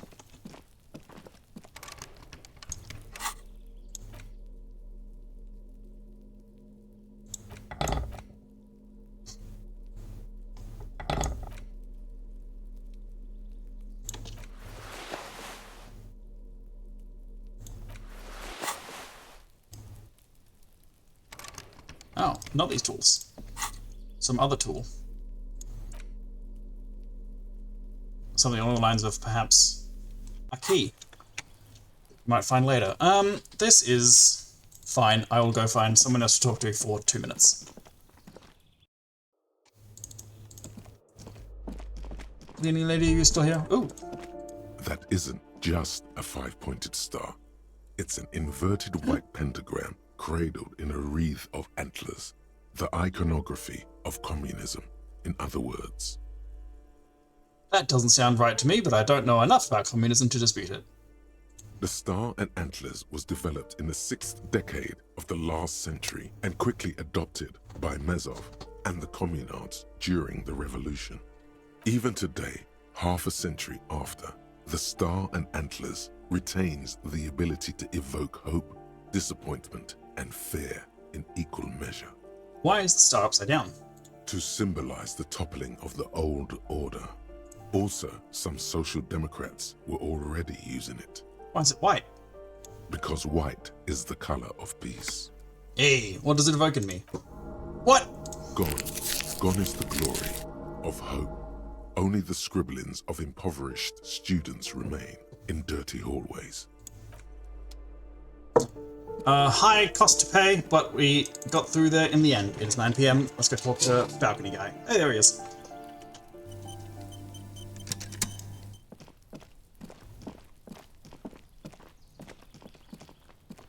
Gendarmerie, you found me. The young man on the balcony gives you a bright smile before taking another drag from his cigarette. And his shirt is still unbuttoned. Yeah, the cleaning lady let us in. Beautiful. He replies, smiling. As he looks at you, something sparkles in his eyes. So tell me, are you here to make things right again? I'm not gonna make things just right. I'm gonna make them spectacular. Beautiful. He says again. A nearby street lamp casts shadows on his chin, drawing out the slender cheekbones. I have some good news for you. My Sunday friend is visiting me tonight. I told him about you and he'd like to say hello. Step in. He's already waiting. Why would I want to meet your friend? Trust Your me. Sunday friend. You do. Very well. I'll talk to him. But first, I want to talk to you. I have so many questions. That's nice, but I don't have anything to tell you. It's my friend you're looking for, not me. He takes another drag of his unfiltered cigarette and looks around. It's getting dark and the neighboring windows have lit up, one by one. Downstairs, a cat crosses the yard, disappearing into the bush. Besides, I've got to run. Something tells you you're never going to talk to an individual this cool or mysterious ever again. Run where? To the city. It's a beautiful night. He gestures idly towards distant motorways. A man on high heels stumbles out of a basement club, music blasting over the entire district. It's chilly, and as the chemicals hit his nervous system, 1,000 shivers ripple through his body. 1,000 shivers? I've only got one. But Tish, I've got 5. That's fine. We've got a good amount of shivers. Not 1,000 though. I could use 1,000 shivers. Only if you promise that we'll talk again. It's important. Something flutters in the corner of the lieutenant's mouth as you're saying those words. We'll talk. Just not tonight. The smoker assures you, brushing his hand through his hair. Take care, all right? He says with another disarming smile before slipping off into the night. There's something so different about him that I just can't put my finger on. Different, of course.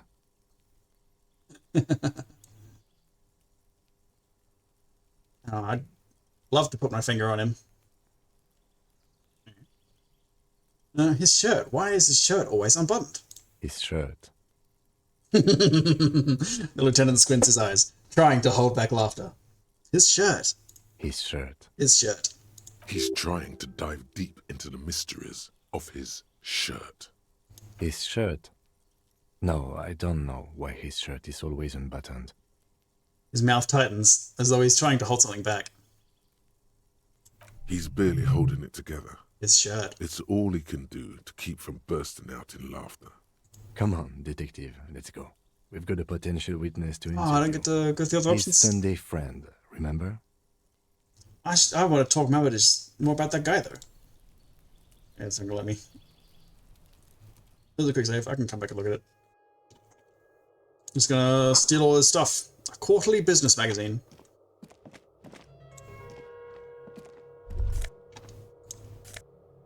Whoa! Party Dragon's silk robe. Plus drama, plus electrochemistry. Expensive men's perfume lingers in the air. Whoa! What is going on with that?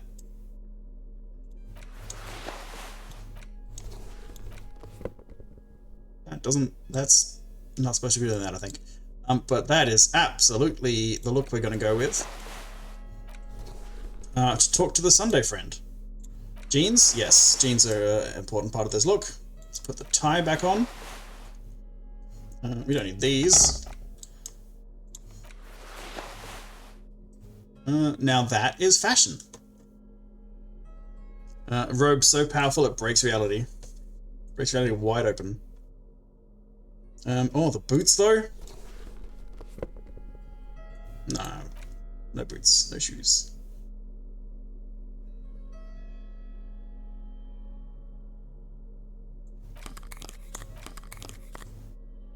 Yeah, they're the ones. Alright. Bonuses are for people too weak to truly understand the power of fashion. An old photo of the same apartment, dated year 01.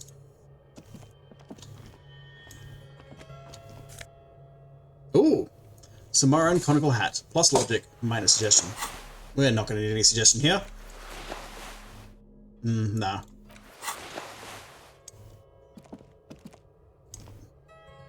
That's a bit too Orientalist fetishistic. An empty ashtray. Dishes soaked up in a pot. Flyers for underground parties.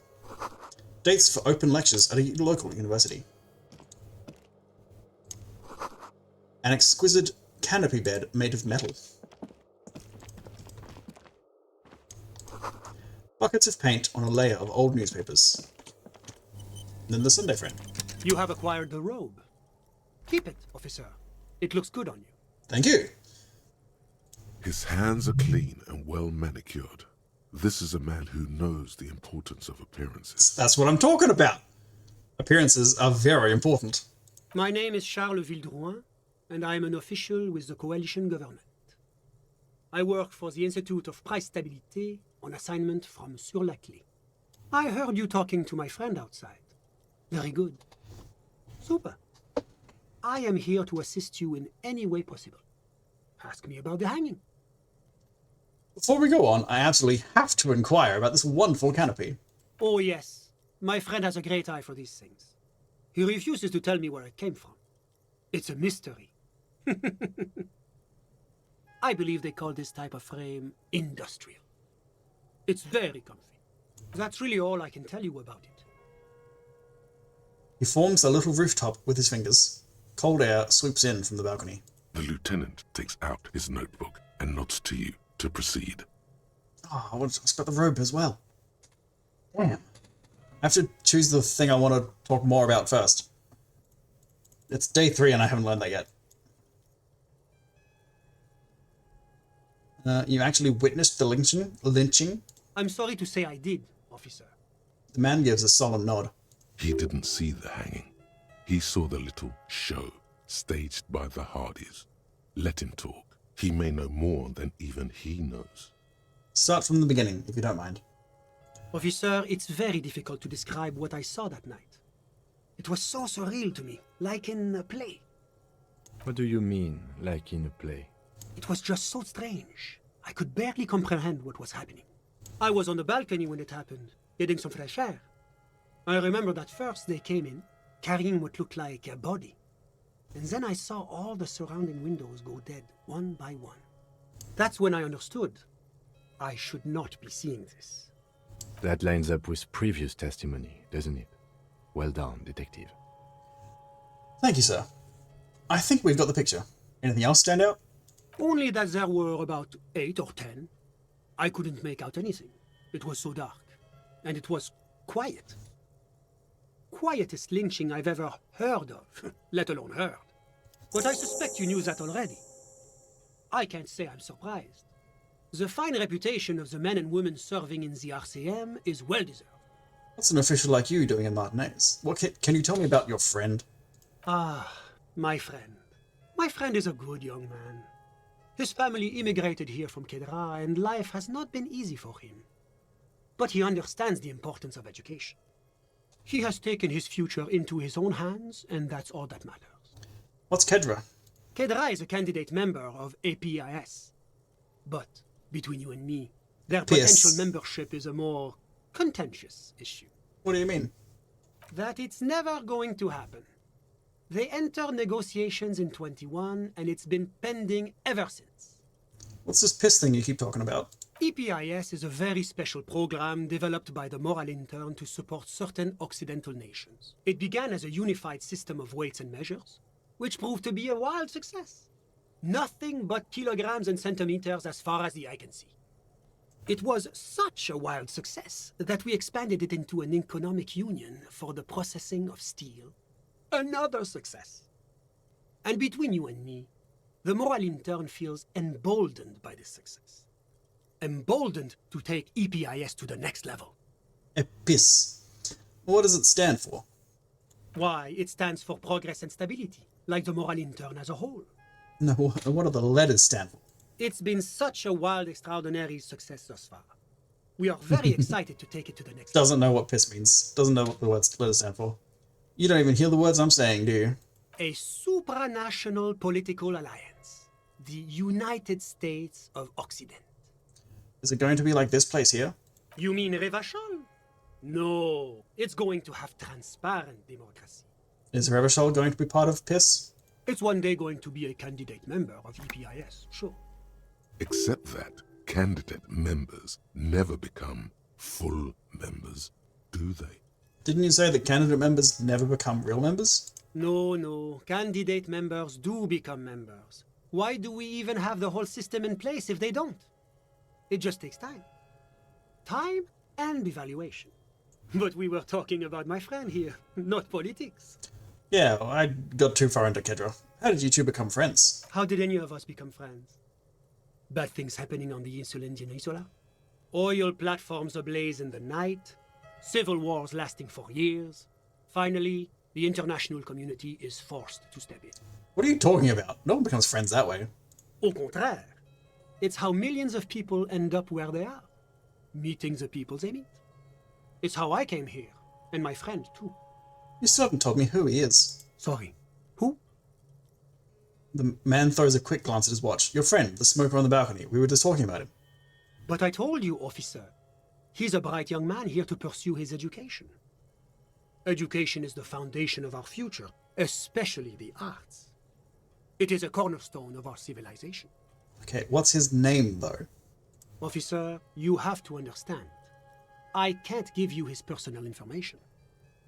I'm sure you have your own methods and databases, right? Please don't put me in this situation.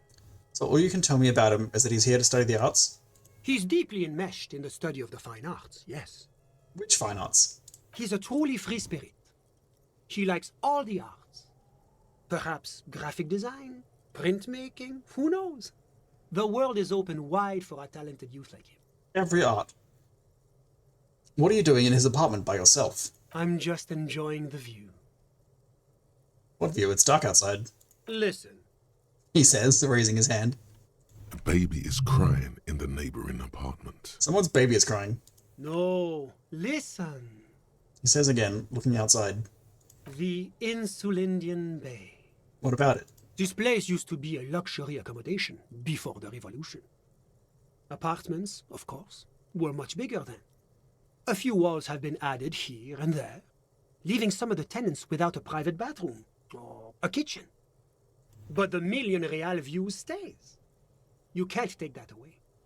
He knocks on the balcony door, his face mirrored in the darkened glass. Well, I was asking about your friend. My friend comes and goes. I'm sure you'll see him around. He's a busy bee. You hate this man with every fibre of your being? He is a bit annoying to talk to so far.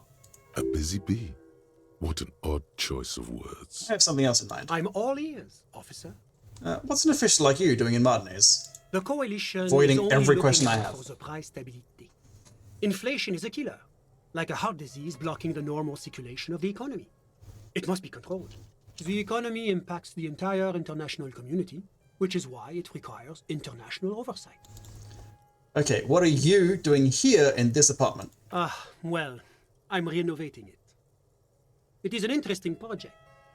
The building used to be a 12-story skyscraper before the cannons took the top 4 stories off. This, of course, happened when the coalition forces landed here. You could say I'm undoing some of the material damage the international community caused when we arrived here. This motherfucker's not going to tell me fucking anything useful. Some kind of bureaucrat? As I said before, I am a commissioner from Sur-la-Clé working for the Institute of Price Stabilité. This is one of the main projects of the Moral Inter. He's gonna fucking talk in circles. What is the international community? La Communauté Internationale is what Revacholians colloquially call the coalition. In other words, the nations that stopped the disaster of the revolution. What is the price stability? It is the most important thing. Ah, that clears everything up. It's the central goal of any sound monetary policy. Maintaining the price stability is essential to maintaining high levels of economic activity, which is essential for maintaining high levels of employment. I bet if I was Blue Harry with capitalist thoughts, which is essential this would be a great for conversation. maintaining the social stability. Basically, it makes sure the price of bread doesn't change. But look at this. This is not a Harry who gives a fuck. Précisément. Too much inflation, bread becomes too expensive. Too much deflation, it becomes too cheap for bakers to produce. That's why the Institute of Price Stabilité works to keep inflation just below 2%. To learn more, Google Disco Elysium inflation.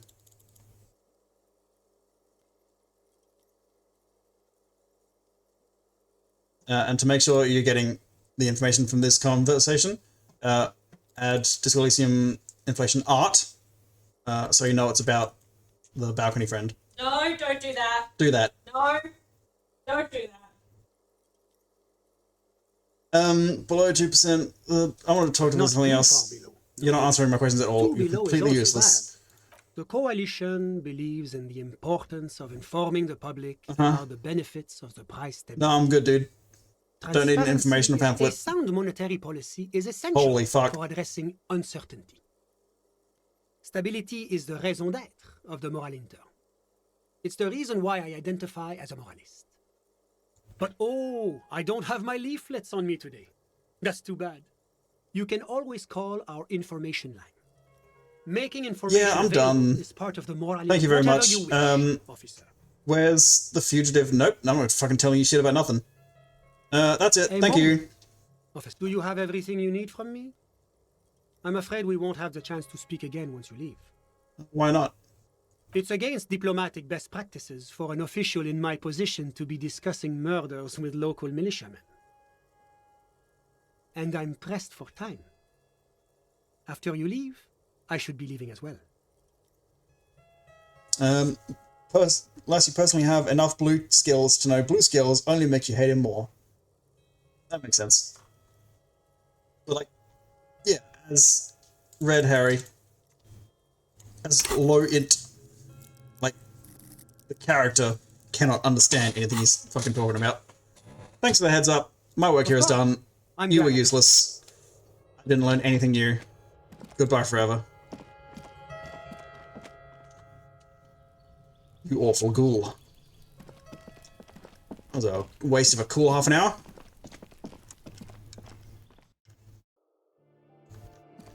Man, I was really hoping for some cool balcony smoker stuff, and I just got that guy instead.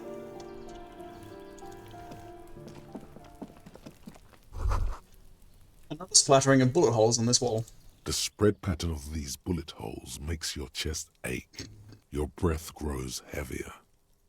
Examine closer. You peer into the faded marks in the stone. They peer back like an endless row of tiny black holes. Sweat starts trickling down your brow. Your chest feels tight looking at them. It's closing in, caving in, ever tighter. Your breathing grows even heavier. You okay there? Yeah, I'm fine. Man, I started feeling really bad for a second. Might be the after effects of your past escapades. What are you looking at? What's with all these bullet holes? I've seen a lot of them around. Remnants from the revolution. These are over half a century old. So no crime has happened here? Perhaps a crime of a sort ages ago. But no, these do not warrant an investigation. Okay, but what can you tell me about the revolution? Not much. I don't have a fresh perspective on it. Should we go? Okay, let's go. What's up with this? Nothing. Probably something we can come back to later. Alrighty. It is 9:39. I don't need to talk to Kuno S. I don't think. For some reason I can try that again, so let's go do that.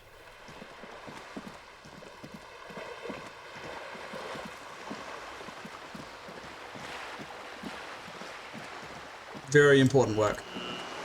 That looks like the grey of a closed door. Closed, locked and bolted.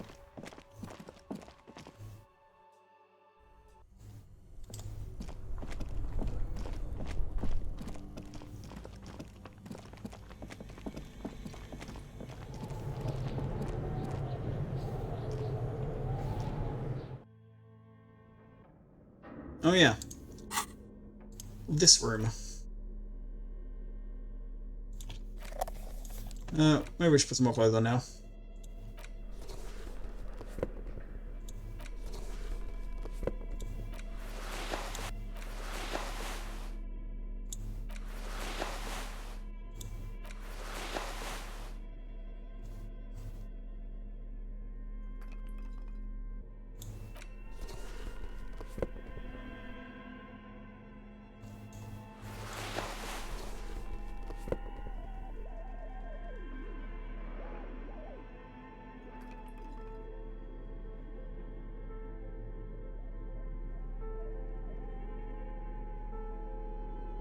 Yep, that's all the physical movement we got.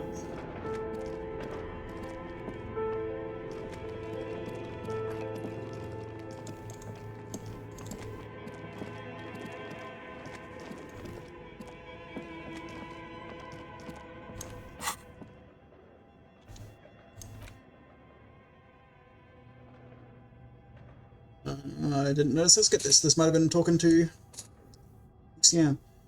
Lillian. Missing persons cases just really get you. It's hard watching people worry about their loved ones. The little nervous movements, the dark rings around their eyes from sleepless nights. And even if there are no loved ones waiting, you like to have all your ducks in a row. And it really bothers you when whole entire people aren't accounted for.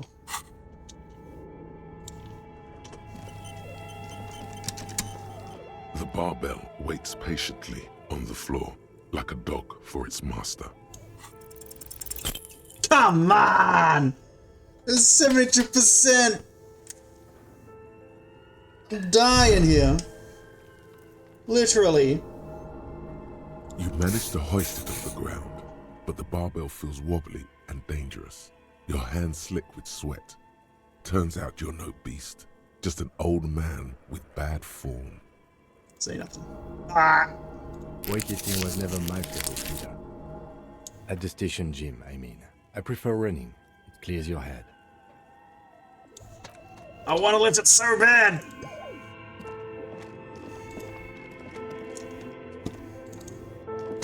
Oh, I probably shouldn't. Yeah, okay, I can't do that. That's fine. Humdy hardy ha.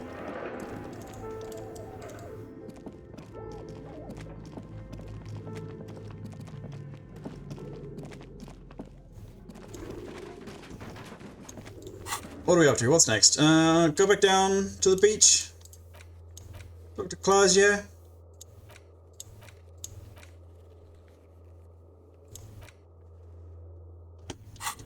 Maybe just wander around the beach for a while until Kim says he's bored.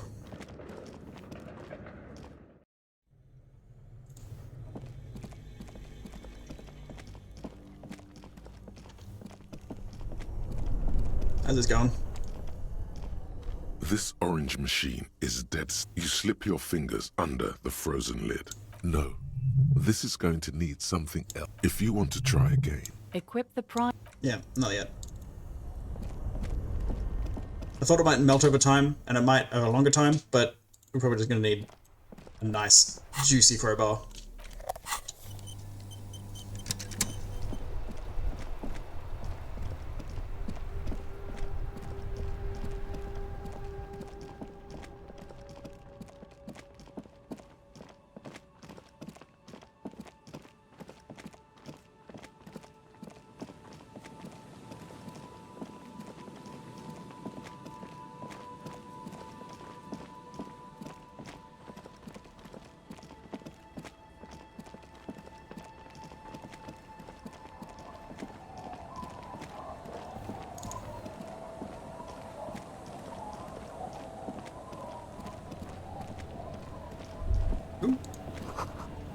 Thanks, creek beneath your weight. Let's try this person.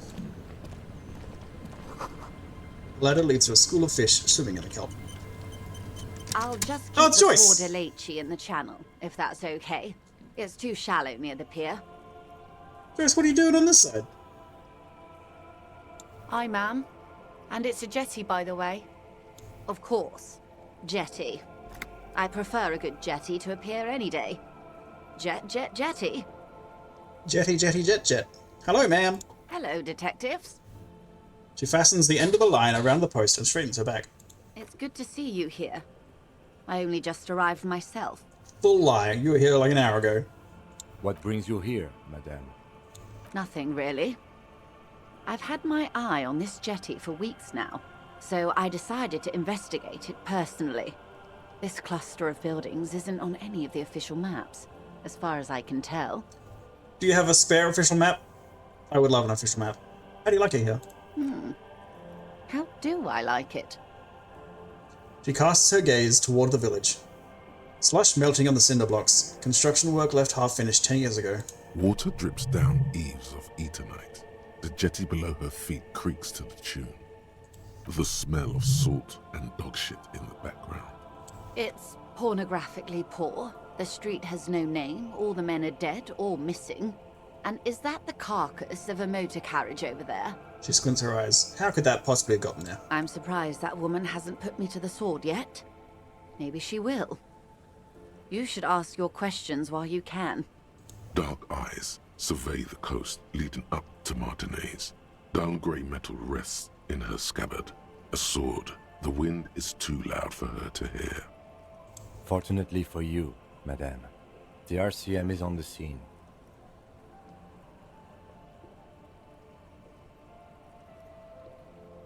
You're right to be scared. This is all your fault. Maybe.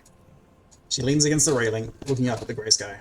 Above you, there forms a quilt of alto-cumulus clouds, twisting into each other. The wind tugs and stretches them over the bay. Their cloud shadows slide over the ruins of Revachol West. Wherever they pass, the temperature drops slightly, but perceptibly. Have I told you how they discovered this place? This fishing village? No, they're in Celindian, Isola. No, you haven't told me how they found it. Well, your condition has left you no worse off than most of these people. The literacy rate is around 45% west of the river. 50 years of occupation have left these people in an oblivion of poverty. 45% is around where I operate. Things are getting better, though. I knew you would sympathize. Most Revacholians will never know what this place means. Our home. this island of matter, or why they were ferried over in the first place. Remind me to tell you one day. Could tell me now. For now, how can I assist you in this new location? Yeah, tell me now. We have time. Do we? No. I hear you have singled out a suspect and are in pursuit. This is cause for cautious optimism. I would not want to delay you. Okay, later. Maybe there is something else I can assist you with while you're hot in pursuit. I found my badge. By love, you did. She inspects the piece of blue plastic, her eyes scanning from left to right. Fast, observantly, like an electronic printer. Pleased to meet you, Lieutenant W. Freighter Dubois. I am glad to see a man of high qualification. The situation is precarious. What can I help you with, Lieutenant Freighter? Well, nothing apparently. That's it. What else we got?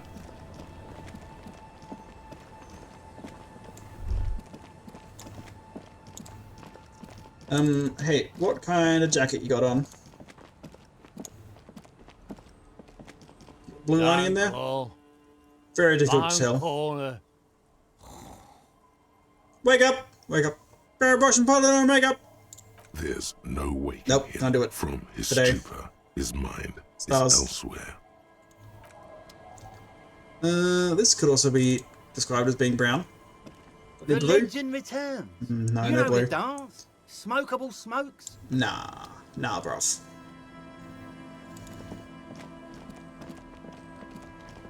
Woo. A drop in temperature, an easy flow of air, an empty street. Before you, a thoroughfare unjammed with lorries. No more drivers smoking on hitch steps. Just silence. Big yawn. What did the smoke smell like? Chemically sweetened. Across the road, a forgotten bus stop. Corrosion has opened a hole in its roof. An elm tree watches over the building. Its branches are dripping with rain and snow. The road is smooth and motley. Craters filled with a black asphalt. The asphalt, first laid, is grey already. A row of tenements are under construction in the distance. Who are the people who live across the road? A tub warm with water, white with soap. A man bathes while radio waves transmit the lottery numbers. 4, 18. Oh, those are my numbers! 4. Wow, 1. I won the lottery! A modern washing machine rattles a drawer full of silverware. Oh, but I didn't buy a ticket this week. Oh no! What about the bus stop? Number 312D. Young girls used to come here, huddled up, hoping for more warmth than their thin coats give them. The bus took them to school. It has not run for 8 years. There were not enough girls to sustain its cost. Having just said that and made that joke, I do remember I have to get my cactpot numbers, my cactpot results. Maybe I won the cactpot. What about the road? Craters pocked the surface. Children played in them until heavy trucks full of black pitch rolled in. The landowners have filled the craters with money. It is a vital artery of the flow of trade. There's one bump on the road. A dead dog lies flat about 200 paces away, right at the turn. Tragedy comes from the wheels of a fast RCM vehicle, hurrying to work. The cold washes over you. The sound of the sea has grown distant. The wind moves the aerosol. A detective stands behind the boom barrier. A breeze moves a curl of his hair.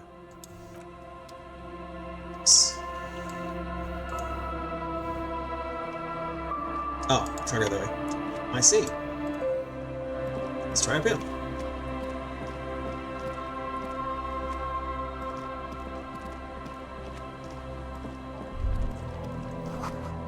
A little black swallow circles above you. You hear it chirp.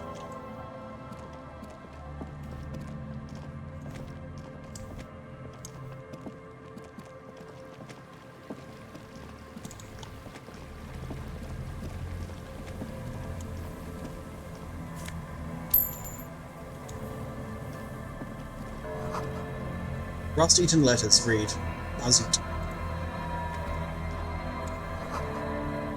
The rear tire of a motor carriage adorns these reeds. Winter, slow to let go of Revachol. Flecks some more wet snow from above. Look around. The snow falls lazily, making the beach sand paler still, mixing with the rust-colored sewage runoff. Do I want to know where I could have gotten a map and therefore fast traveled this entire time? I would love to know that.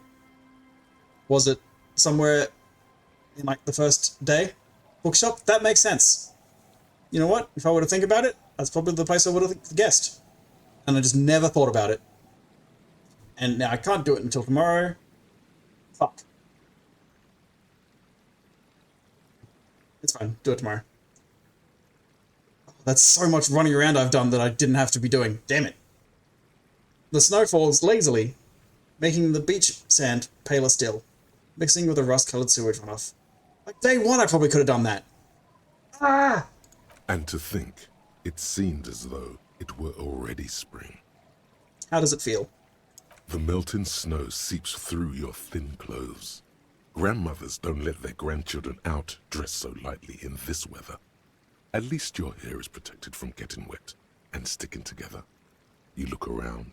What's in the west? More winding coastlines lined with abandoned buildings.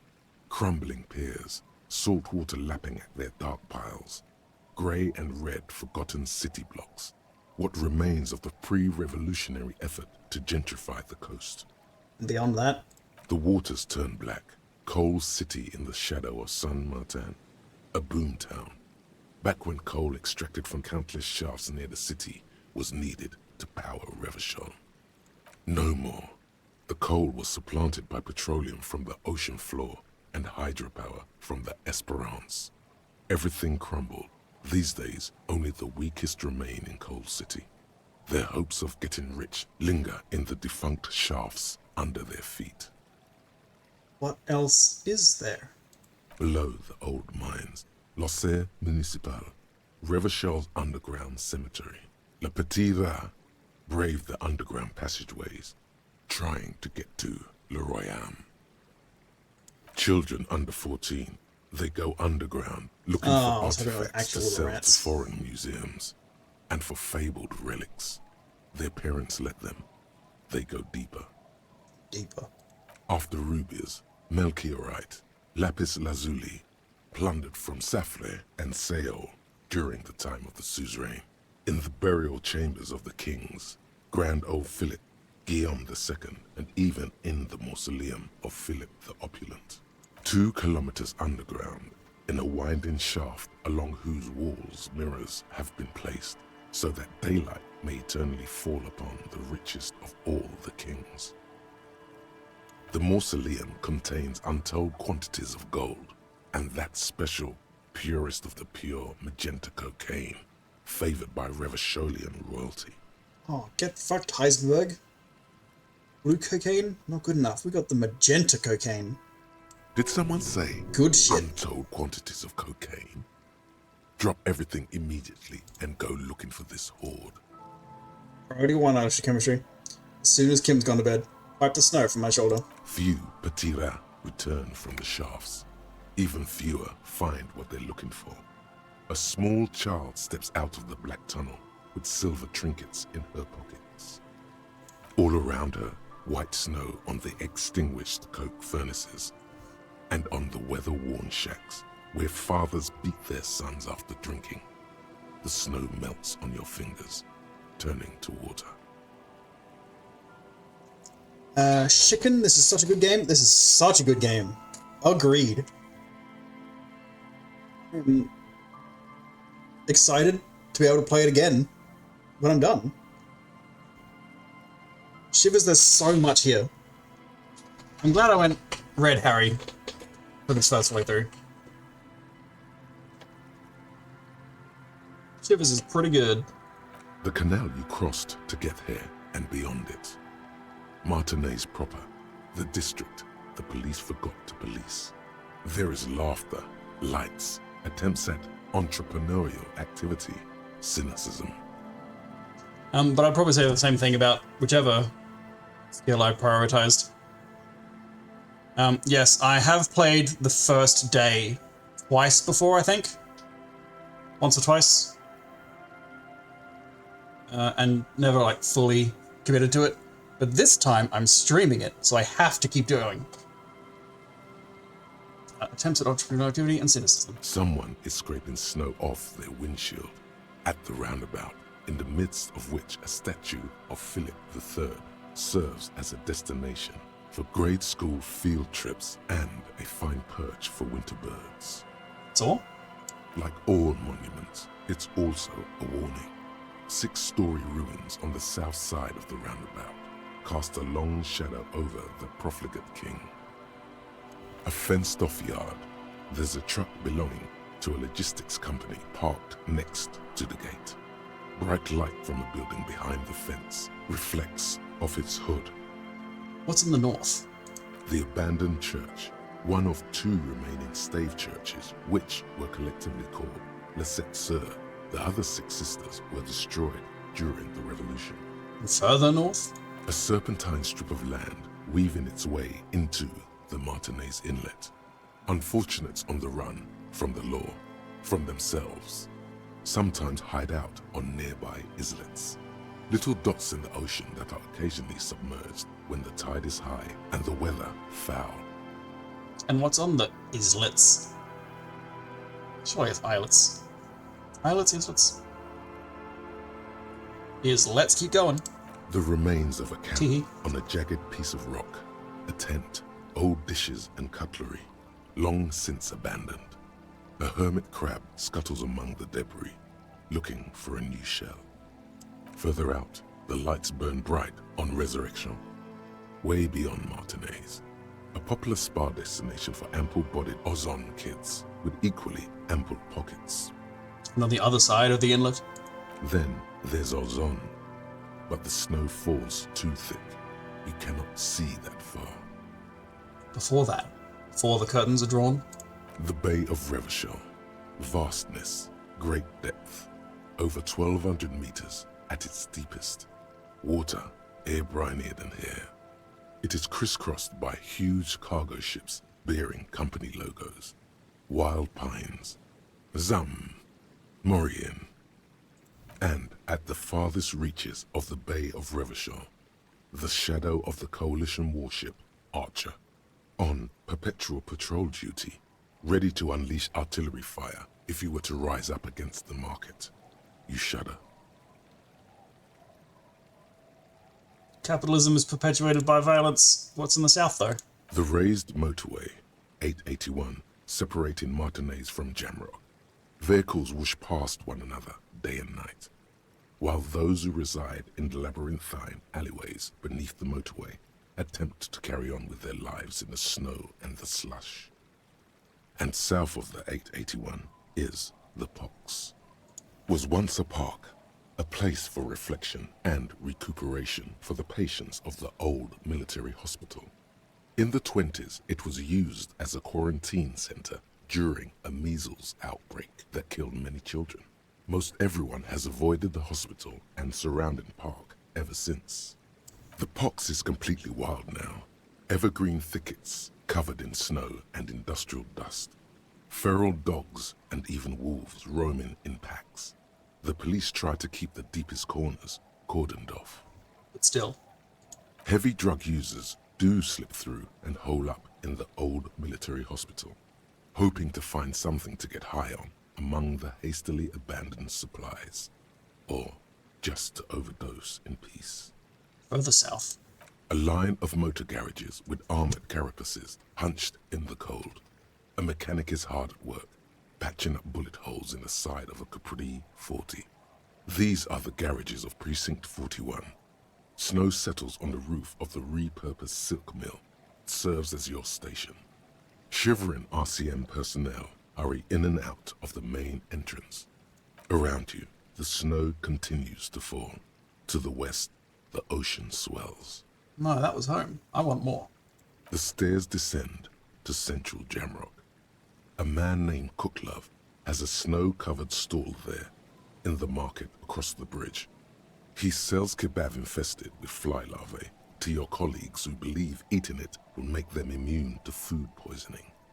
Gross. Snow falls on the utility district, the library, the florist, the Sarah Mauritian restaurant that offers homemade wine, and also on the brothels and drug dens, and the chop shops of the Zemlyaki. All of this built around a lake that formed in a meteorite strike. At the center of this lake, there is a little ship. There are lights at the bottom of its hull. They are lights directed toward the seafloor, looking for something, like whiskers. Looking for what? A chill comes over you, crawling down your back. The sand under your feet is wet. Somewhere in the south, tarpaulin flap in the wind. Ooh, this is a long one. Where is Ruby? Near. Snow falls into dark water. She prays, though she doesn't believe. There is a hum in the air. That's all. What's below me? Layer upon layer of sand, poisoned with industrial runoff. The storm drainage, hidden bunkers. Rats scuttle. Tell me a secret of the sands, wind. Someone stuffed a big old polar anorak into a concrete pipe under the boardwalk. It would keep you warm. You would probably never happen across it. But who knows? Ooh. An anorak in a concrete pipe under the boardwalk. Stomp your feet for warmth, brushing off the snow. We should keep moving. Who knows when the snow will let up. Kim, when's your bedtime?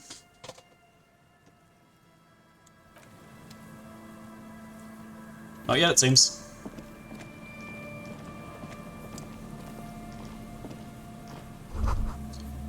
There's a slit in the concrete here. A sewer?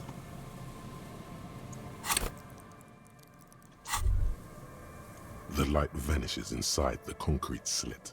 The structure goes deep under the earth. Ho! There's no echo and no answer. What's in there? Maybe it's just a storm drain for the sewer.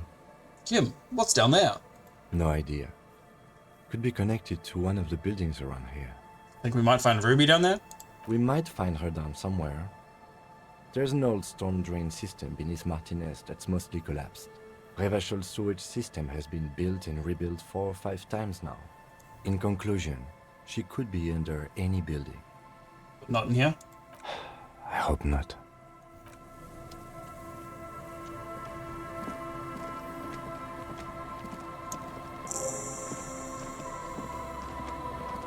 Thanks. I'll travel just as soon as I can. Someone must have worked hard to smash the plastic dome.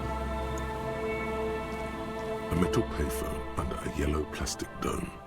You could use it to call someone, unless you're out of change. Got the handset. You hear the tone. The machine is inoperable. Yeah, right. Oh, it's... Huh? Did the voice not just say inoperable? The words say operable, but I'm pretty sure I heard inoperable. Let's give it a go. Let's try 005 2403 155. Calling. Still calling. This feels wrong. Should you be doing this? End of tone. Someone picks up. Pierre, is that you, Pierre? The voice is female and sounds about 100 years old. I might be? What's Pierre like? So nice of you to find the time to call me. It gets so lonely. Even the animals have died. What kind of pets did you have? Are you sure you're Pierre? Your voice, it's different. There. Chrysanthemum. Her voice is drowned in white noise. Sounds like waves washing a beach, growing in volume until the call suddenly disconnects. You get a sinking feeling. It makes you look if Lieutenant Kitsuragi overheard you. To your relief, he did not. Just check quick. Yep, that's a different number. Let's go again. Let's go gambling. Still calling. Again? Seriously? Someone with a masculine voice picks up. Hello, Gerard speaking. Sorry, wrong number. Don't worry worry about it, buddy. Happens to all of us. You have a nice day now. Phone hanging up. Disconnect tone. I'm gonna spend all my money on this. Calling. Now that I don't have to pay Gart for the room, that's 2,000 calls I can make? That doesn't sound right. 200 calls. Calling. Calling. Still calling. Still calling. Stop calling me, man. Someone picks up. The voice on the other end is slightly hysterical. I'll get you your money, alright? I just need till tonight. Let me work. Oh, tricks. Funny tricks. Slight change of pans. I want this delivered to the Whirling Rags in Martinez. Tethys. Hey! You're not Tethys. Yeah, I'm Tethys. Screw you, and don't ever call here again. You're fucking with some serious people. Disconnect tone. Alright. We can move on. I'll come back later.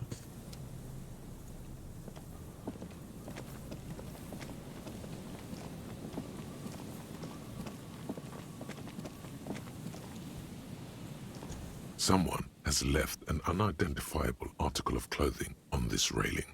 It smells really bad. Take a closer look. It's streaked with dried seagull shit and tangled with pieces of seaweed. A dangling arm suggests that there might be a jacket beneath the crust of filth. Please tell me you're not taking that with you. It might be a clue. A clue? You think our suspect is a seagull who's been defecating on unsuspecting jacket? It could have been multiple seagulls.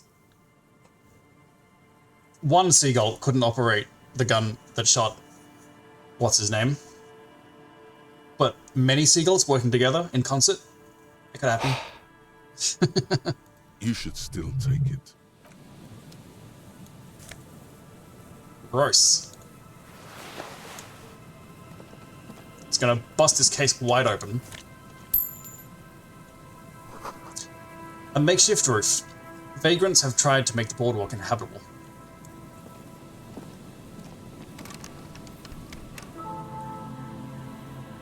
What is that?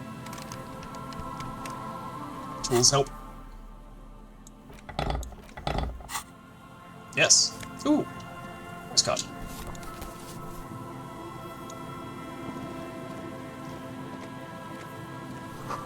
A coin-operated weighing machine. Hasn't been used for a decade.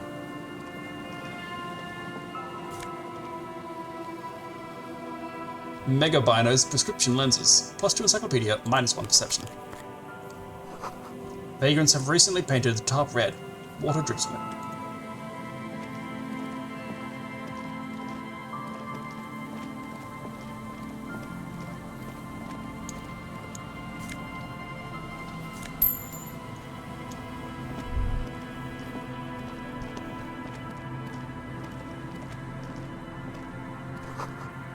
A big wine canister. It's open and empty. The smell. It's awful and... Nope. Okay, bye.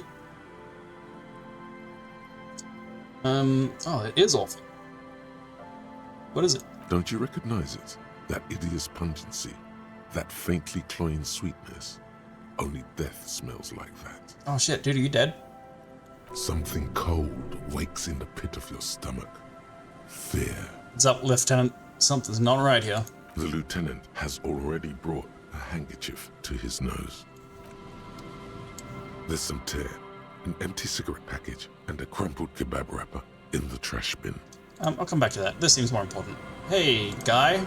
You good? A man lies. He's on not the good. boardwalk. Oh no! His limbs bent and neck turned at an unnatural He's working angle. class. Right next to him is an empty bottle of spirits. In his cramped hand, a chewing gum wrapper. Half of his body has slipped between the cracked boardwalk, starting with the right leg. The fall has left him broken, contorted like a sad puppet. The smell is not as bad as a 2-week-old corpse, but it's definitely heading there. Hold on. The lieutenant squats next to the corpse and examines his face. Two bulging eyes stare back at him, void of any signs of life. Lividity is faintly pronounced.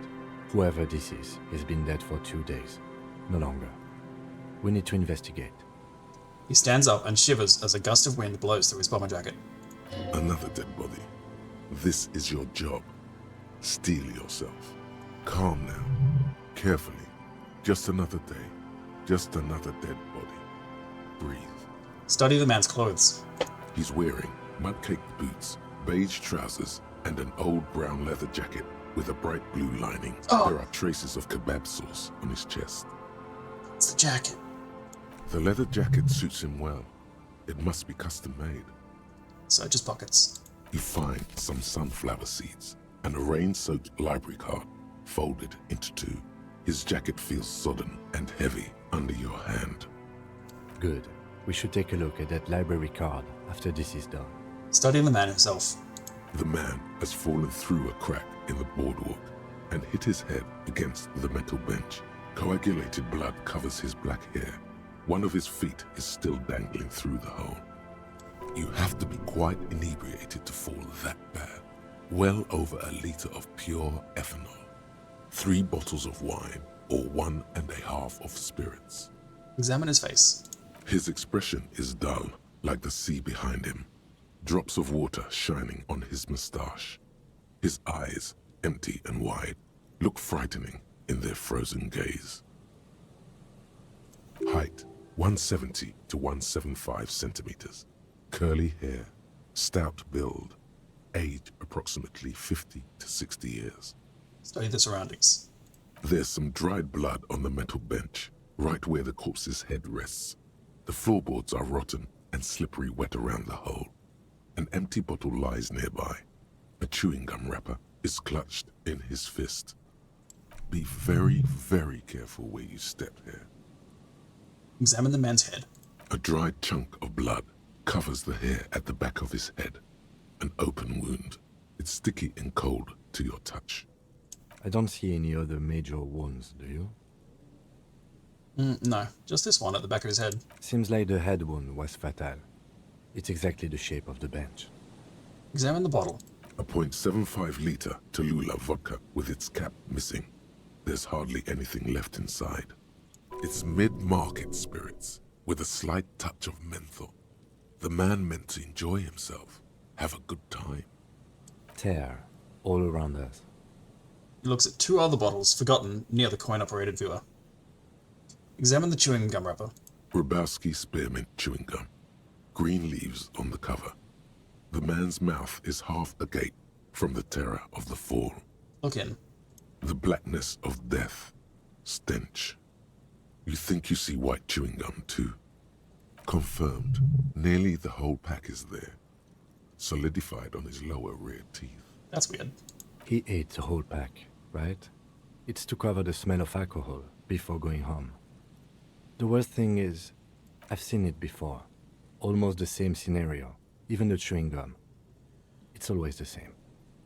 Is this a good idea? I feel like this is a bad idea. I'm not gonna do that. The entire boardwalk creaks in the wind as you take a step back. Who is this man? Looks like one of the locals. He'd have to know this spot to come here. You don't just walk over here. He looks south, the way we came. But that's just a lazy assumption. What do you think? We know who this is. It's the working class woman's missing husband, dead on the boardwalk. The woman you met at the book stand? Why do you think it's her husband? The leather jacket, it matches her description perfectly. The bright blue lining? Well, he's definitely someone's husband. He says, pointing at the ring on the man's left hand. What do you think happened here? Death by Clear? misadventure. He slipped and fell through the boardwalk. A truly unfortunate accident. If it wouldn't have been for that bench, he'd be alive. You think he was drunk? Oh, yes. What about alcohol poisoning and liver failure? Some symptoms of acute alcohol poisoning could have definitely played a role here. Severe confusion, respiratory depression, unpredictable behavior. But I think that death arrived through head trauma, not liver failure. What about the kebab? What about it? The deceased ate some kebab. It's probably from a nearby place, maybe in the box. Someone should be held responsible for the broken boardwalk. It's dangerous.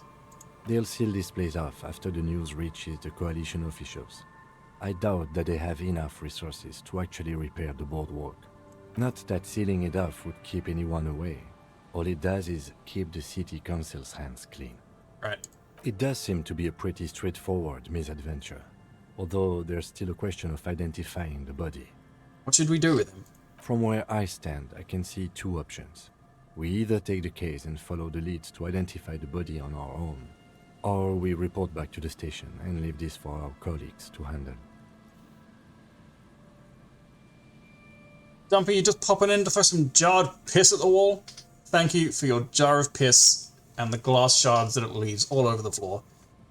Hold on, what about field autopsy? A field autopsy isn't necessary if the cause of death doesn't appear to be criminal, and this looks like a simple accident to me.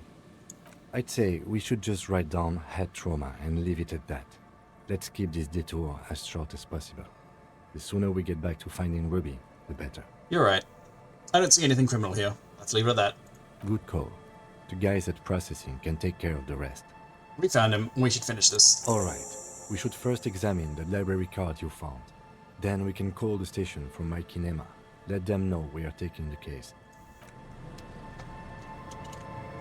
But first, this coin-operated viewer has been out of order for years. Stop messing with the coin viewer and hold on to something. The wind is so strong. There's nothing to hold on to, except Kim. Oh, do it, do it, do it. It's a long way down to your death from here. 20 meters at least. There's some tear, an empty cigarette package, and a crumpled kebab wrapper in the trash bin. Down the Two tail. empty bottles of Tallulah vodka and a can of black potent porter is all you find. No, there's more in there. Livis strawberry liquor, plus some Pilsner bottles too. Better not pick them up. They seem unhygienic. A tragedy. Tragedy! Tragedy! Examine the cigarette package. Whoever tossed Not a it huge there ABBA guy was a myself. heavy smoker. The brand name reads Red Astra. Now, this makes partying look bad. Still, don't let it sway you. You're responsible. Examine the kebab wrapper. You see traces of mayonnaise and ketchup on it, as well as a tomato wedge. The wrapper reads Shish Kebab Revachol. It's hard to concentrate in the smell. The sea air brings some relief. Alright, let's have a little look-see at the library card. A library card found from a pocket of the dead man on the Martinez boardwalk. It's still slightly damp to the touch. The cover bears the stamp of Jamrock Public Library.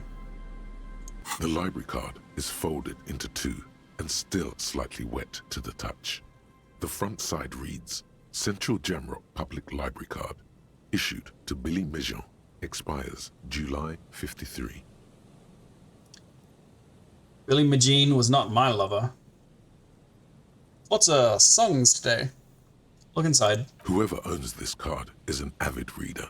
You find a list of books written in blue pencil. Radio thriller.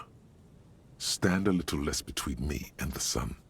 The last one in the list is The Glinton Curve by M. Theobald. A library stamp indicates that the book has been returned. Most of these titles seem to be in the sci-fi genre. Some thrillers too. Look at the backside. If lost, please return the card to the library. Dial 005 02 55211 or visit us at Moreau Street, 78, Jamrock.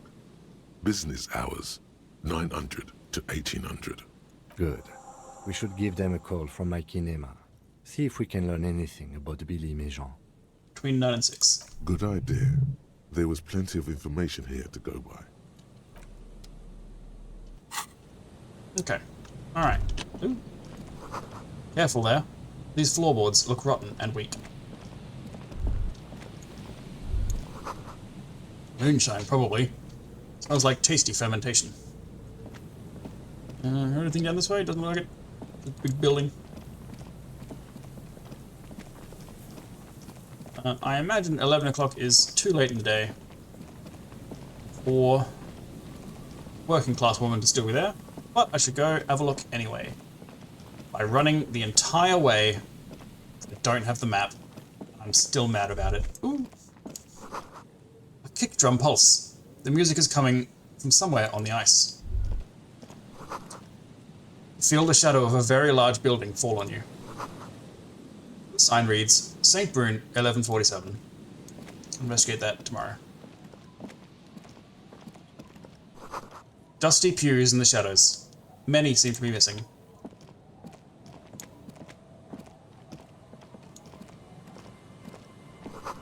An altar, shrouded in dark. Or something like that. It's too dark to tell. Choich. We'll have to wait.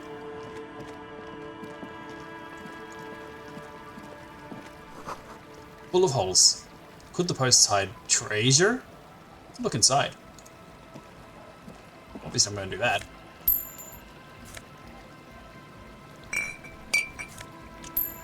Great! There's so much treasure in these.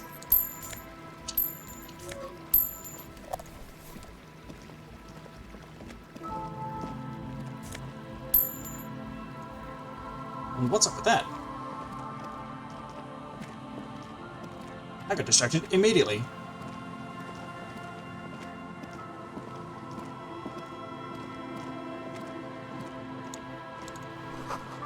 It must have taken a lot of patience to do this. Put a can on top of a post. Painted with pastels. Someone is trying to bring cheer to the world. Oh, music will be nice. Trash from some unending party. A pole screwed into the ice keeps the tent erect. More tribalistic markings. This post is covered in little humanoids. Can I knock that down? Make it a little easier to get back? A pane of Eternite has been planted into the snow. 2 poles are holding it up. Barely holding it up. It could fall over any minute. A stronger gust of wind might be enough. What is this? It looks like a makeshift bridge. Could be convenient. The pane falls into the icy snow with a soft thunk. We should ask that girl on the ice what's going on here.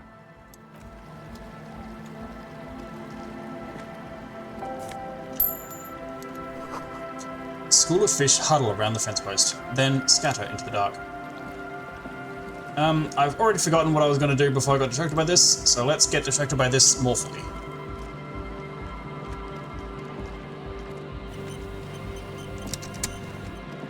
A shaggy-looking girl, in her late teens or early 20s, kneels on the ice with an electronic contraption in her hand. Hearing you approach, she looks up. Oh, hello there. Everyone knows drugs make you invulnerable to cold. You bet this one likes to party. You want to party? What? Say it again, louder. She might not have heard you over the wind. Do you want to party? Yeah, I heard you. What do you mean by party? Yes. What do you mean?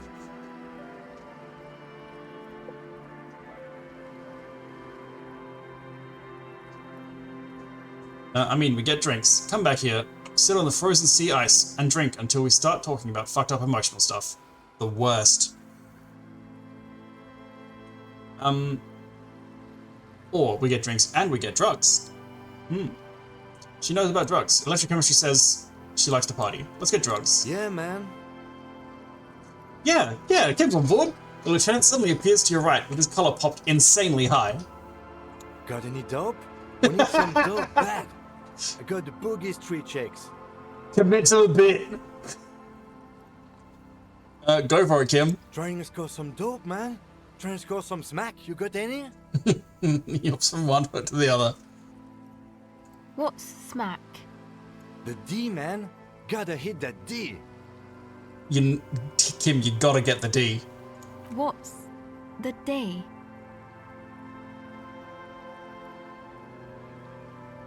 Go for it, Kim. Diamorphine. All you. Quit cloning. We need a hookup for that deer. He breathes in through his teeth. Diamorphine? But that hasn't been around for years. 5 or more. Like 7 years, maybe. Everybody just does hunch now. Interesting. Really? What's that? Hunch is like 10 times stronger than diamorphine and way more lethal. I think the name is B-hydroxy something. It's the Dark Lord himself, put into chemical form. Even I don't suggest it. Extra chemistry, even you have your limits? Unbelievable. Okay. That's real bad. Someone should definitely look into that. We're from the police, by the way. He rolls down his collar to normal human level and pulls out his familiar notebook. Oh, of course. Yes, and we have some questions for you. Right. About Hunch. Have you seen any redhead women? No.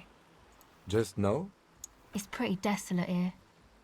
I only hear the dogs bark at night and see the shadows move down the coast. What's your name? Estelle. Her hair is dyed blonde, with dark roots showing. There's a Cell, cautiousness Axel, to her accelerate. features, some masculinity below that timidness. Sell who? I'm not a young suitor. This is official police business. Okay, it's Berger. Sell Burger. What's that device you have there? This is a portable recording device. It's for field recording. Low quality, but still. And the wires? Actually, just one wire. I picked Just on the it one till wire, the braiding actually. came loose. The wire leads to a contact microphone. What's a contact microphone? A contact mic records sounds from inside things, like this ice. Nice. You could maybe bug someone with it. Wiretapping. How does it work? The mic?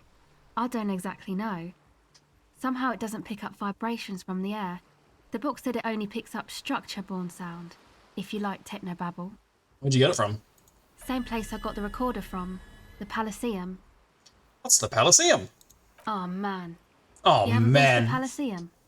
It's the coolest place in this whole drug-addled shithole. It's a music club and a synthesizer workshop on Boogie Street in Jamrock. Musicians live there, like real musicians. I once saw Arno van Eyck.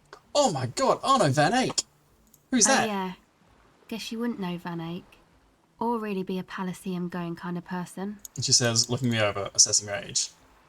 I get down, I boogie, I do the disco. I don't know what Elysium. that means. I grind. I don't know what that I'd means be on that either. grind. It means I'm hip beyond my years. That's cool. That's cool. She breathes on her fingers. Looks like she doesn't know what to say. Never mind. You're right. Time has deserted me. Sucks. Oh no, that's dangerously Was low. there something else? About the contact mic, perhaps? Well, I have some non-mic questions for you. Okay. What are you doing out here in the cold? I feel like this is probably going to wrap around being a mic question again. Recording, I guess. What is it you're recording? The ice. I think I'm recording cracks in the ice. But there's no way to tell. Not without headphones. I think I just recorded your footsteps too. Not What sure happened- how that will sound. What happened to the headphones? My boyfriend sold them. That bitch. What for? For hunch money? I don't know, man. Things. Just stuff you need for life. Everything checks out, sire. Thanks, drama. And what are these recordings for? The cracks in the footsteps. The musicians in the Palaceum used them for making music. They looped the stuff, cutting the tapes together. They make music out of cracks in the ice and keys jangling. Crazy sounds like that. It's hard to explain. Crazy, man. Uh-huh. Anyway, I thought I'd make some too. It's supposed to be, like, a music place anyway. She rubs her shoulders and looks around. I don't really know what I'm doing. They use synthesizers too. I don't have a synthesizer. She is on some kind of stimulant, amphetamine or methadone, and its effects are wearing off fast. She will begin to experience more and more valleys now, and fewer peaks. Take this, you're cold. The lieutenant begins to take off his jacket. No, man, fuck that, I'm cool. I'm sorry I said that. I'm sorry about the fuck. It's okay. I also regret saying fuck at some point in the last few days, you know? I understand.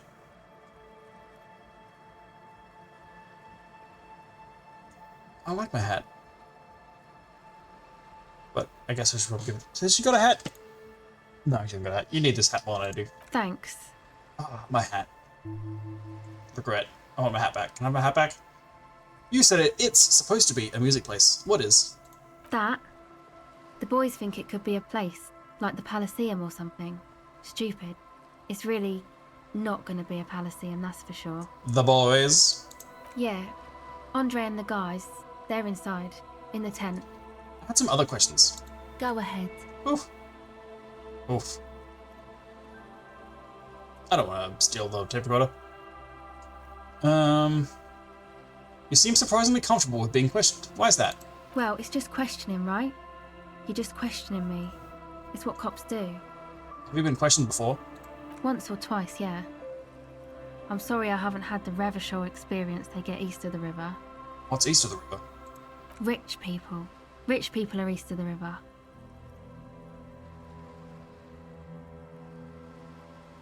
Strange. The existence of rich people does not stir any emotions in me. Okay, good to know. Yeah. So what trouble have you gotten into with the police? The usual. I had a shitty run as a teenager. What's the usual? You know, drinking, getting into fights. The ugly stuff that happens when you move out your parents' place at 13. In Forberg. It's in Forberg. Is this a rhetorical question? On more than Threeberg. No, I literally can't remember. Forberg, not in Forberg, is a massive banlieue south of Jamrock Quarter. It is the largest ghetto in Revachol, possibly the world. And why'd you have to move out when you were so young? My dad was a drunk. Plus, I guess, I just wanted to drink too, you know. Get my party on. I get that. I'm a major party animal myself. Major. Alright. I am the very model of a modern major party animal. Tell me more about this music place you've been planning in the church. It's supposed to become, like, a club. For Nordic dance music. Like that new style of synthesizer stuff they play at the Palaceum. Except that... yeah. She looks at the old wooden church up on the poles. As a mean wind comes bellowing in, the 6-story structure lets out a doleful shriek. The floorboards are twisting, and the shooting beams are slowly cracking, like bones. Far east of the Golden Delta, beyond the industrial port, there is a black patch of unlit coast with the smallest creatures on the ice. There will never be a club for Anodic music here. Not in a million years. Bummer shivers. Be more upbeat about that. More hopeful. More glass half full. What is Anodic dance music? You know, anodic, cathodic. Music that's made with electronic instruments. Electronic instruments like what? Synthesizers and tape consoles. Microcomputers too. Anything that uses electricity, but isn't guitars. Also found sounds, stuff like that. So you want to turn the church into a club? I know. It's not my idea. Andre and the boys found the place. It was supposed to be deserted, but now they can't even take it. Hey, you two are cops. No, we are the law. Okay, well...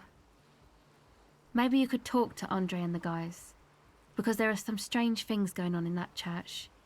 If you're police, you should look into it, right? We'll see. I prefer to remain non-committal. They're inside that thing there. Would be cool if you did. Was there something else? I have Go another ahead. question. Just kidding. Goodbye. Okay, bye. It is late in the day. Ooh. Bringing of the law. And I don't have time Lord to investigate the church right now. Okay, so we now know why you have law jaw. Why you say the law in a weird manner. And why your jaw does that thing.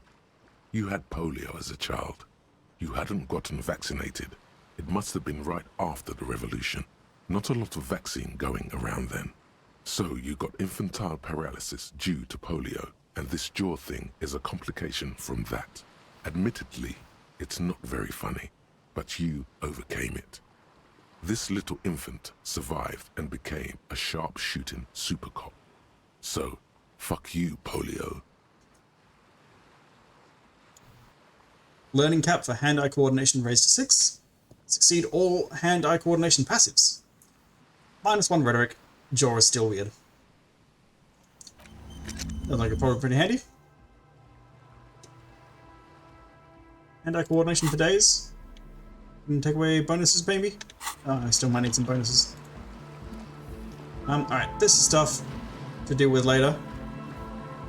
What was I gonna do before I got distracted by this?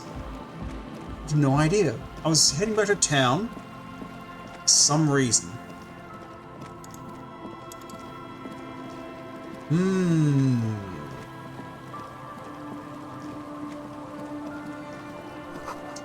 Looking back at you from the rust-coloured water is you. Despite everything, it's still you.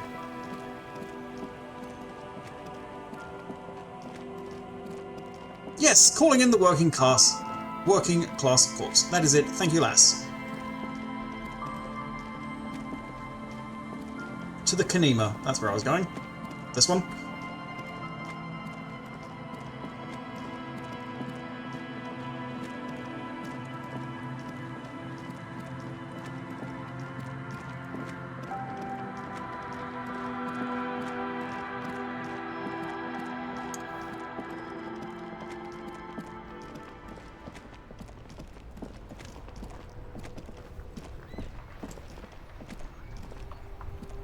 Inside, you see a set of steering levers, a radio microphone, a pull-out toolbox, and the soft glow of the fuel preheater gauge.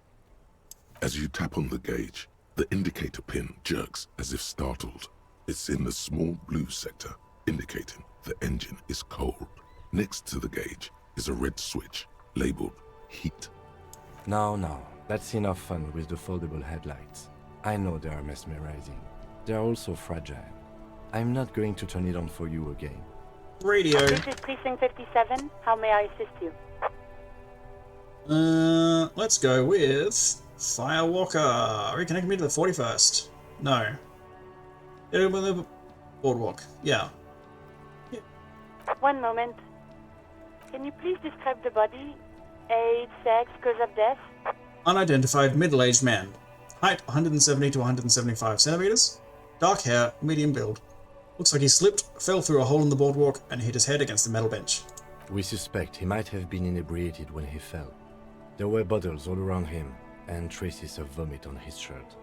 Any signs of violence? No, seems like it was an accident. No field autopsy necessary. You can hear her quickly typing in the background. What about his belongings? Did you examine his clothes? He was wearing boots, trousers, and an old leather jacket with a bright blue lining. I found a library card from his pockets. Any information on the library card? It's from Central Jamrock Public Library. It belongs to someone named Billy Mijon. Good. You have a lead. Do you and Lieutenant Kitsuragi want to take the case, or should I assign it to someone else? We're taking the case. I have assigned the case to Lieutenant Kitsuragi. Please follow up on this library lead to identify the man. We'll send someone to take the body to the morgue. That's all for now. Thank you for reporting in. Is there anything else I can do for you? 11:30. Let's not talk to Sylvie. Let's not do that because it's not time. Let's try Sylvie. Just a second, officer. Sylvie Malaika on the line. I didn't expect that.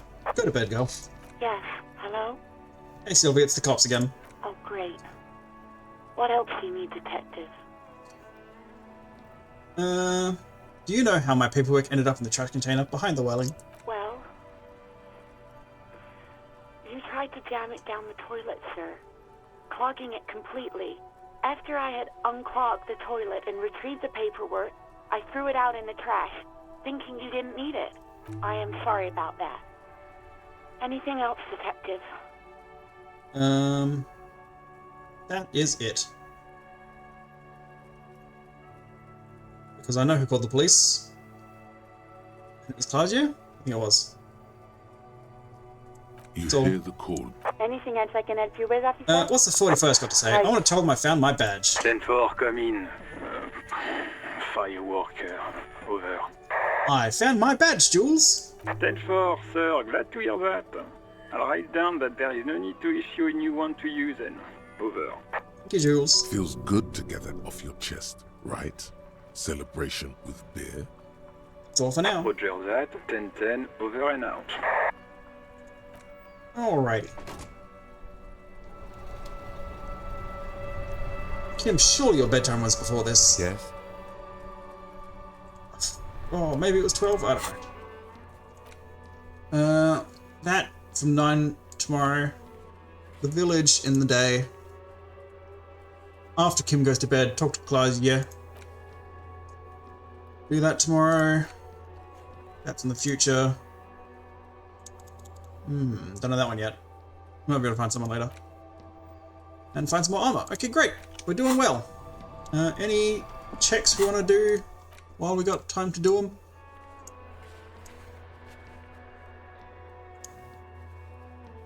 Wash basin. Let's do wash basin. Let's try and put Kim to bed.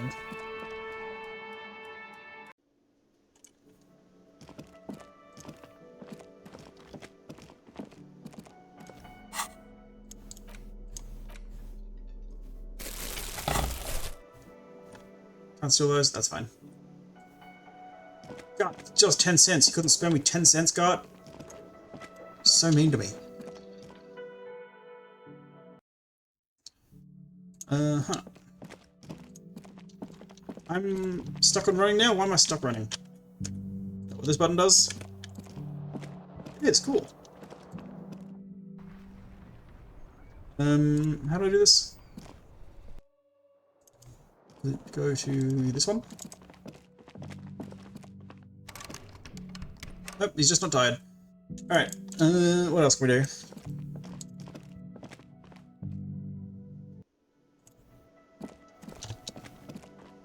You were nothing. No one in here. I need to buy some more magnesium.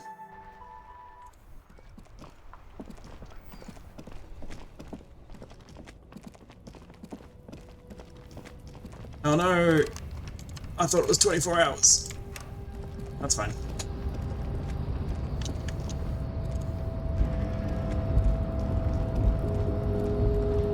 Do I care enough about anything up here? Let's just have a look. Have a little look-see. You're still here? Bro, go to bed. Your race descent has temporarily halted, but blah, you will blah. fall again. Nah, nothing important.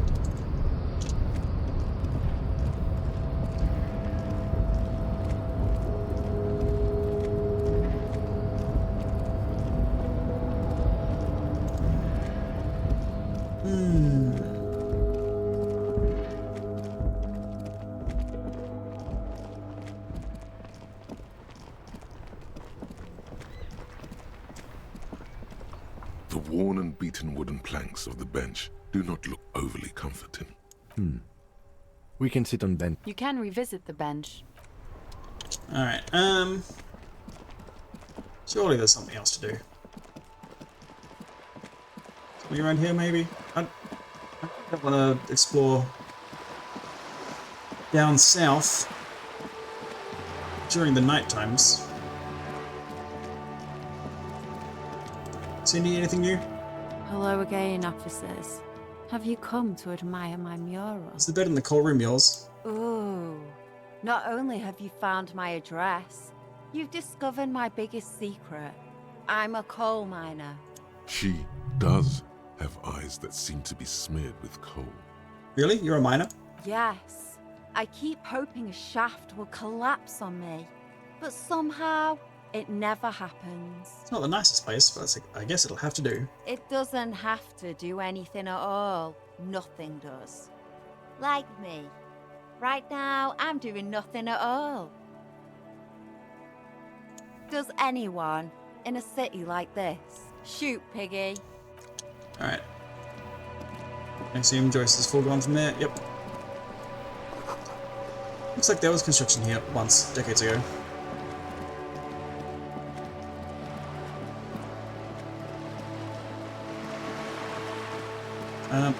I've just realised, I'm pretty sure, I can progress Kim going the fuck to bed by going to my own room, which I didn't do while I was up there like a fool.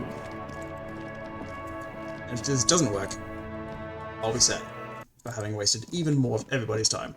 I'm sure it'll work. I'm confident. 98%. We've never failed a 97% check yet. Ah, fuck. Oh, yes, there we go. You don't want to debrief? Bye. Okay, Claudia.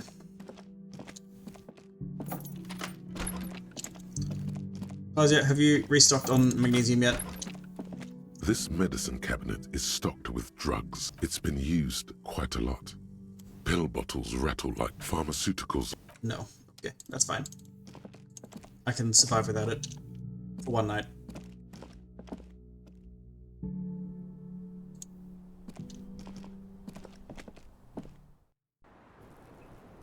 Ah, fuck, lads. She's gone.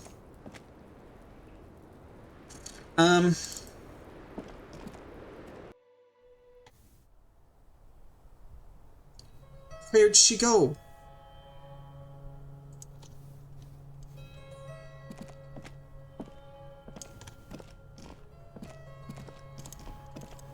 Yeah, before I go anywhere. Was she downstairs and I just didn't see her?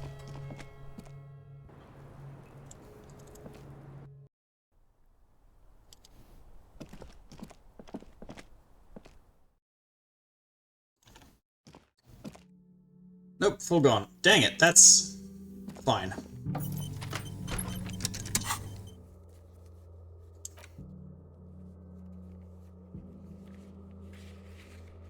Okay. Alright. Alright.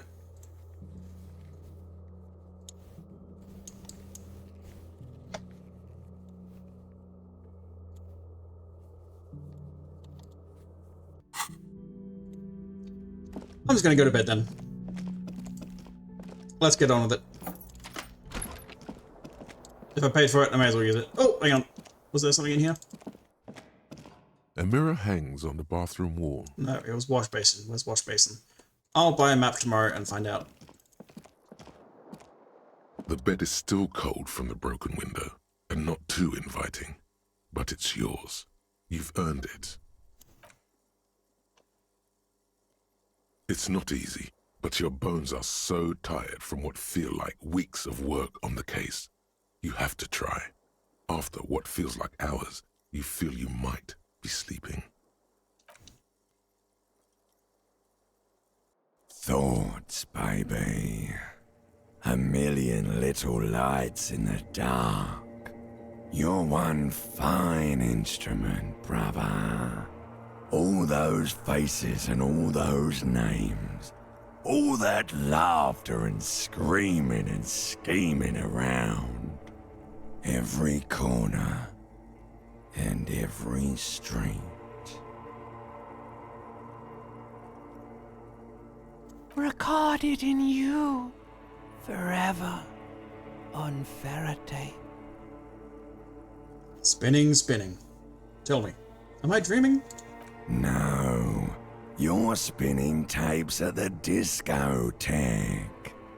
The great unceasing disco of the mind. The flash. The bang. The endless learning experience. Spinning on empty. On and on it goes. For untold hours. At the disco where you first asked her to dance. Rising. Above the dark curvature, the great wingspan of sleep, studded with stars. Behold, there are millions of them down there. The first time, the last time, the smoke in her mouth, the plotted flowers, the faces turning, changing. What is it? It's the world, Harry boy, and you're made of it. Every day you're out there, you make more of yourself from it. I'm afraid you can't be unmade now. You can never forget this shit. The rain, the snow. I don't want to. It's beautiful. Beautiful. It's stuck on loop, whirling, spitting out words and images. You're the son of the world again. Harrister, a ceaseless agent. Picking up litter and old newspapers. Collecting your little bubblegum wrappers and idiotic picture postcards. Meaningless, meaningless keepsakes. Reading your awful letters and recalling things, aren't you? The endless names of the world. An address book you are. The map of a city. That's right. I am an agent of the world. You'll go insane if you keep going like this. One more day, and you'll be in the loony bin. I just know you will. And for what, brother man? For the working class. Solving your little crossword puzzles. Doing your tasks. Crossing names off lists. Trying to become some sort of world detector. It won't make it okay. It won't put smoke back in her mouth. I'm building communism for all. This time, we won't fail. There he goes again. He's a real political animal, our Harry. He still doesn't see that it's the world changing around him. He's got no idea what he's in for. Why? 'Cause only love can break your heart. Feel the pillow under your cheek. Beep, beep, beep. The alarm is ringing, Harry. The disco circus goes on and on. You barely slept 3 hours last night. Do it for the wind.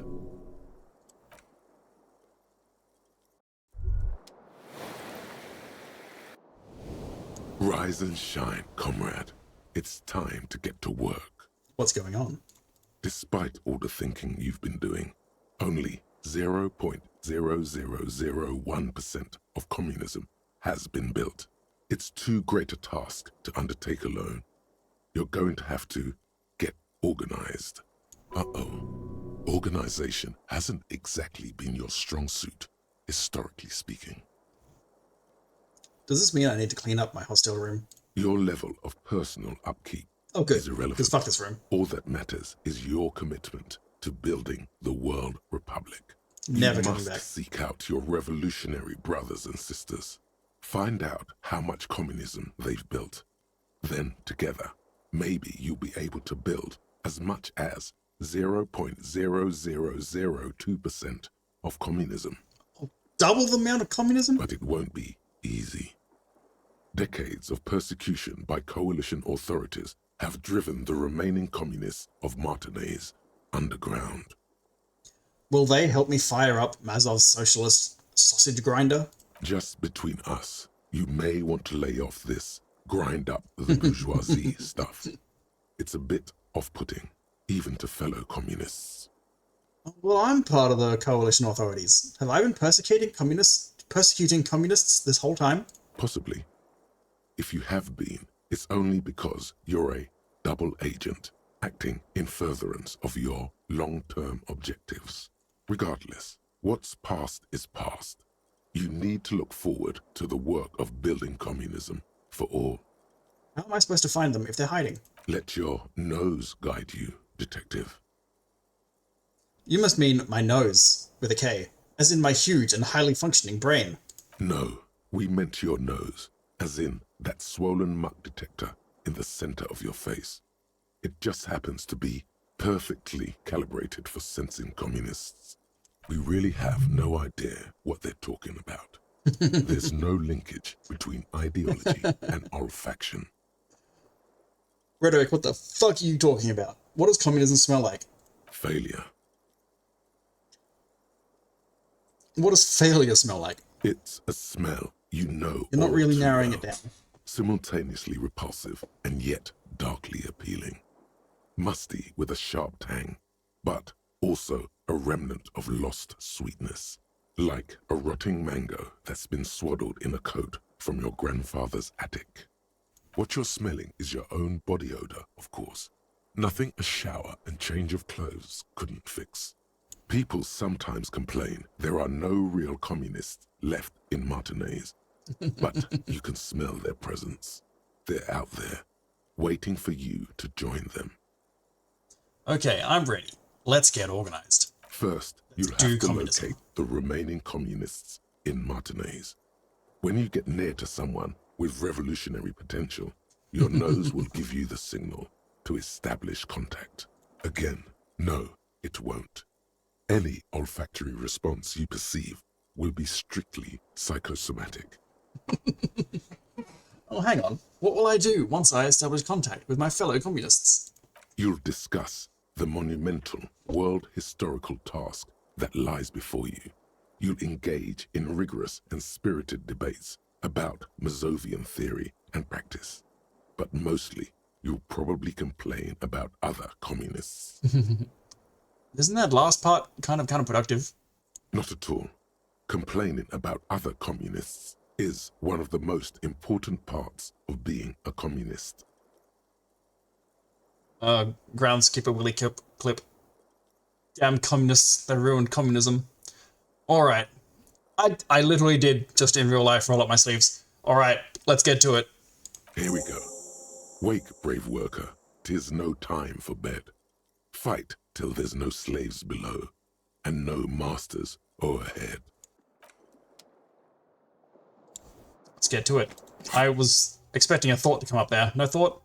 Just the one thought I've already got? Yep, already got a thought. The window stands broken in it.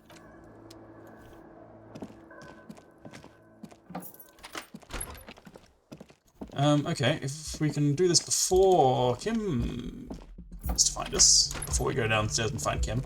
Claus, yeah? You outspoken again? You back yet?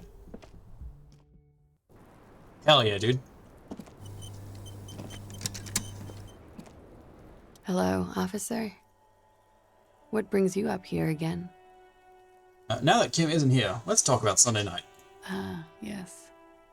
The night before I saw you in the hallway and reminded you you're a police officer. It's one of the first things I remember doing in Elysium. Wow. Elysium. You don't hear that term often. Did you hear something Sunday night from my room? There was the usual ruckus. Loud disco music. Did I have any visitors? I can't say. Probably not. Sounded like you were flying solo. You mentioned loud disco music. Oh, yes. Various artists. Ostentatious orchestrations prime among them. She arches her eyebrow, waiting for it to connect with you. Oh, were huge where I come from. I was very young then, of course, like 7. Life gets hard, but we go on. She says, half singing. Yeah, we go on, alright. I don't know about that. At around 2 o'clock, the disco stopped and there was a change of pace. What happened? A slow, sad song started playing. Like organ music on repeat. That went on for quite a while. Some of that time you were yelling along to it. Was I singing this? Showing her the empty case of the smallest church in Saint-Saëns. Yes, there was a church in there. A really small church. Like the smallest, saddest church in the whole world. It was about that. And also... What else? That it doesn't matter anymore, and that we're alone now. It was difficult to tell. The song itself was very quiet and soft, but you sounded like a wounded boar, sir. It was hard to understand what you were singing on top of it. When you say wounded, do you mean that in like a cool way?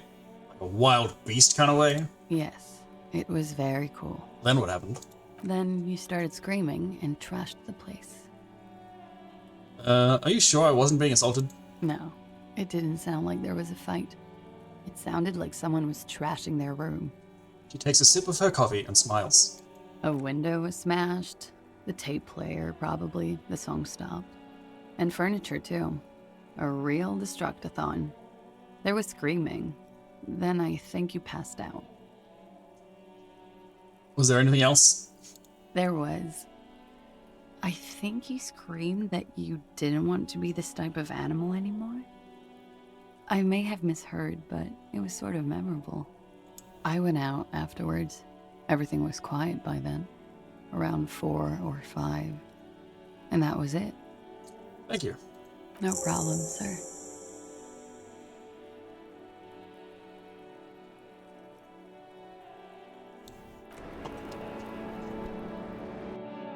Give me time. And then it's 7:45. We could try the bookshop. See if working class woman's there yet.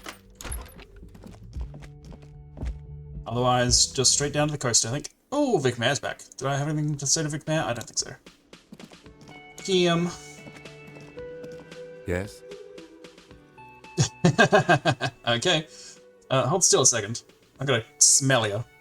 The lieutenant's posture becomes rigid and uncomfortable as you lean forward and sniff the area just above his shoulder blade. The lieutenant is fastidious as a cat in matters of his personal upkeep.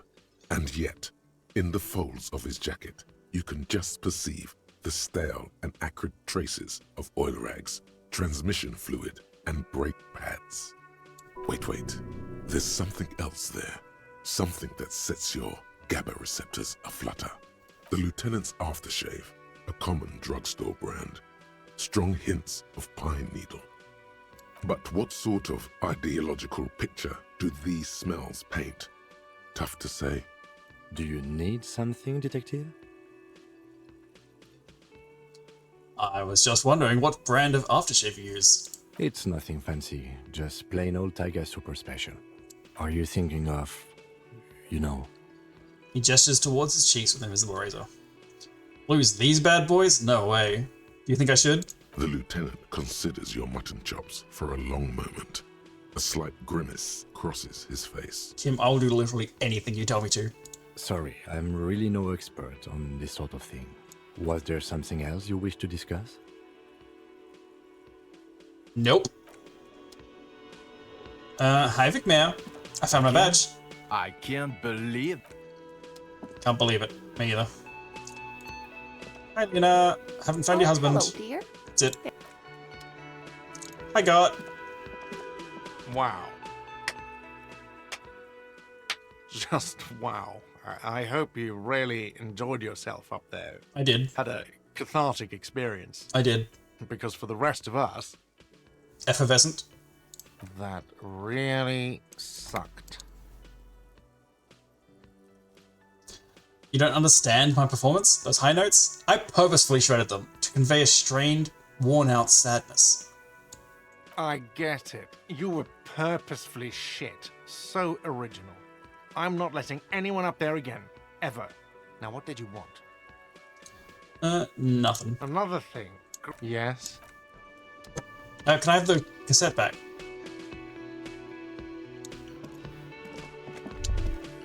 Wait. No. Something about this bunch doesn't smell right. What do you mean? Are they Everarts guys? Are they communists? They are, but they don't seem too keen to talk with you, do they? No, they don't. Glenn seems to be contemplating grievous bodily harm while he massages his raw knuckles. In the far back, Eugene is doing his best to ignore you. Meanwhile, Fat Angus keeps shooting you furtive glances and mumbling uneasily to himself.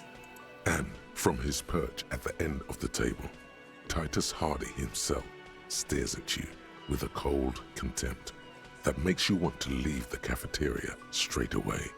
Besides, you're pretty sure they consider themselves social democrats. Good.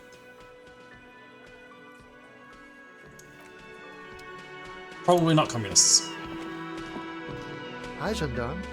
Another rendezvous. Oh shit, it's from the balcony. Why is your shirt open? You're here. I am. So are you. What brings you here? What are you doing here? Admiring the atmosphere. What about you, officer?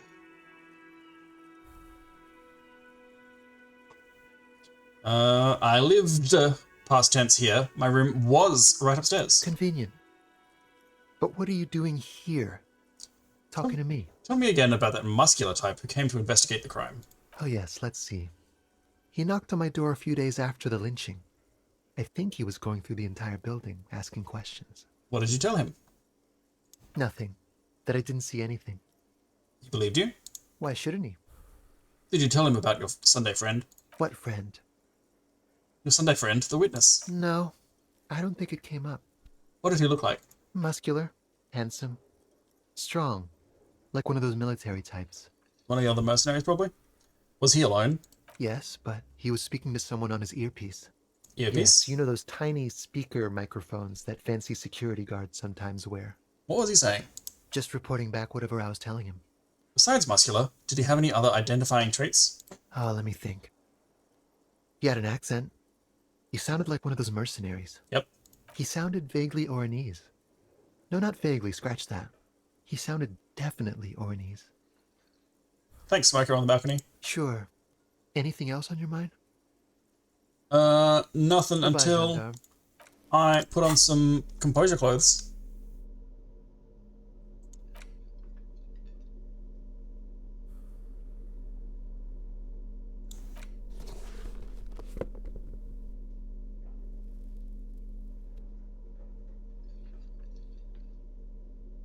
Of which I have not a lot.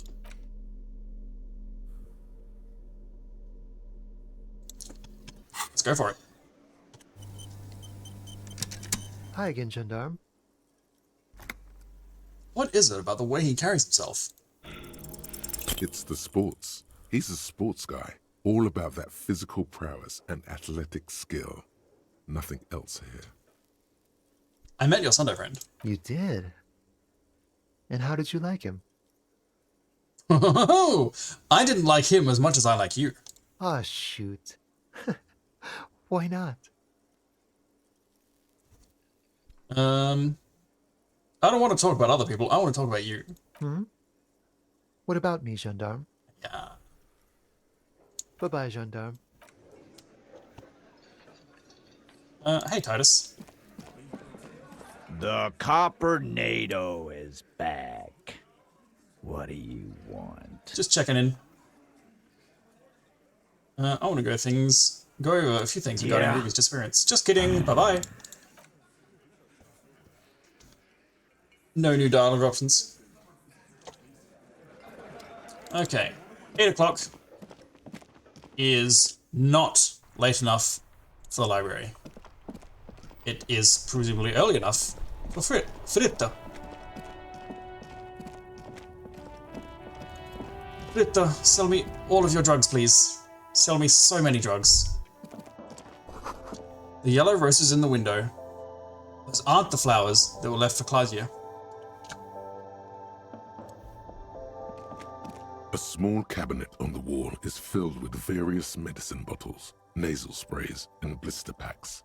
They all bear the Saint Baptiste Pharmaceutics logo.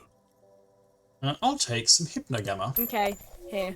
I hope Saint Baptiste makes you feel better or Ah, something. it does work like I thought it might. Very interesting. And an absolute waste of money when I bought magnesium earlier. Let's get some more of that. Okay, here. I hope Saint Baptiste makes you feel better or something. Thanks, Cluck. That should be enough to get me through the day. One would hope. What else is in here? You see several packaged Raincoat, don't need, probably.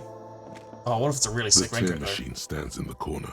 Your bottles clunk into the machine. Here's 20 cents for me. That's recoups the cost of the phone calls I colourful made. Again, I'm obliged And to I don't inform need any you of that both because I got some. Alright, let's go and try the bookstore.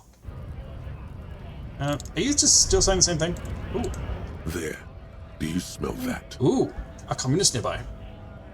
Smell what? Can you not detect that inimitable whiff of dissatisfaction and restlessness? That sense that the world is in need of dramatic, even violent reordering? Can you smell it now? You inhale. Smells like the communism. cilia along your olfactory epithelium tingle with excitement as they sift through the swirling morass of industrial odors. First come the smells of the agitated strikebreakers, layers of body oil and sweat, over-buttered meals pulled from bake-like lunch pails, the biting stench of lye soap. And then there's the slowly oxidizing metal gates, the scent of stale grease emanating from every crack. What? Everything in order, detective? I'm smelling for communists, Kim. You're smelling for... You know what? I'll just leave you to it. Carry on, detective. It is a mark of the lieutenant's respect Hoi for hoi. you that he does not press you on this decidedly extracurricular errand. The lieutenant lacks your highly developed politico-olfactory cortex. The reek of communism is undeniable, and it's coming from that railing right there. Mañana? Yes, now's your chance to establish contact. Mañana. I name thee communist. Hola, wandering man. How can I help you? Listen, brother, there's something important I need to talk to you about. What's that, boy? Now's your chance. Remember, communists are notoriously skittish, so it's best to insinuate your way in. I'm investigating a peculiar smell, one with revolutionary implications. Could be coming from one of the jam lorries. Cargo's been sitting out for a while. He sniffs the air and looks toward the roundabout. I'm looking for some people who know how to really grind a sausage, if you know what I mean. Have you tried a butcher shop? He looks at you with perfect equanimity. Okay, maybe it's time to abandon the subtle approach. It involves our mutual friend, Kraz. My hands next to my head and curl my fingers like deer antlers. Don't think I've ever met a Kras personally. Then again, I've never been to Grad. Okay, maybe it's time to abandon... What I'm trying to say is, I'm looking for communists. You know any? Comunistas, huh? Can't say that's where I thought you were heading with this. Not that I'm criticizing. It's good for a man to take his time and think about the whole socio-political world picture. It's certainly been an interesting development to witness firsthand. So you've given up copying and now you're hunting comunistas. Care to say why? I'm not hunting communists, I'm trying to get organized by them. Oh, I see. He gives you an exaggerated wink. I wish I could help. Unfortunately, I don't know many comunistas.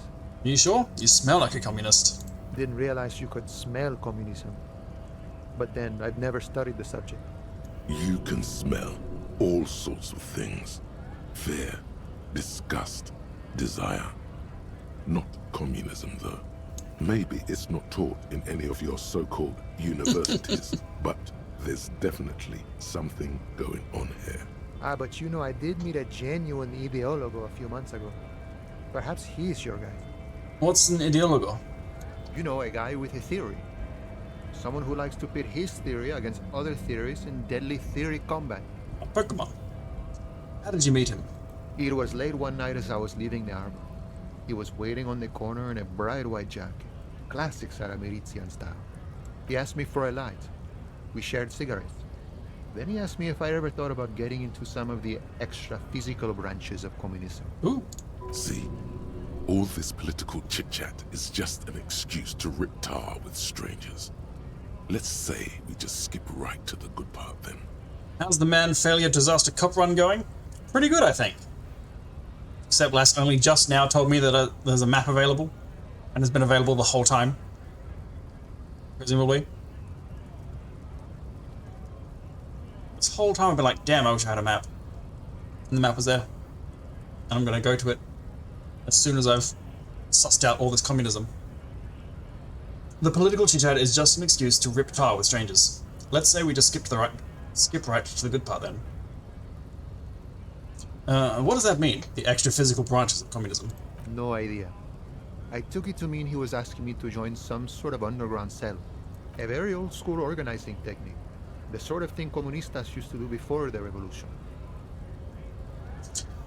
failed like every gay check so far. It's distressing. I cannot figure out homosexuality for the life of me. Communism, all over it. Kissing men, really struggling with that one. Trying my best. Kim thought it was very funny. A very old school organizing tea, the sort of thing communists used to do before the revolution. What did you tell him?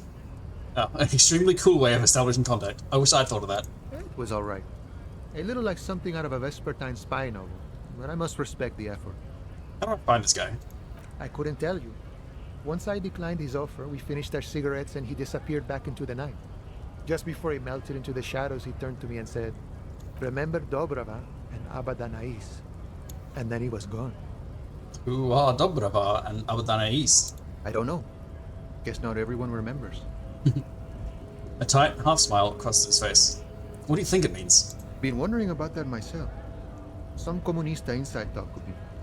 Not meant for the wider public. They love that kind of thing. You'd have to ask someone who knows the ideologo personally. Worst part is you're not even talking about the smoke on the balcony. There's been other gay stuff that I've completely missed. I'm very sad about this. I have to say though, it sounds like you found yourselves a proper hunt. The man whispers a jaunty tune. A coastal breeze ruffles his hair. Good talking to you, gotta run. Has this guy got anything new? Right to... Yeah, didn't think so.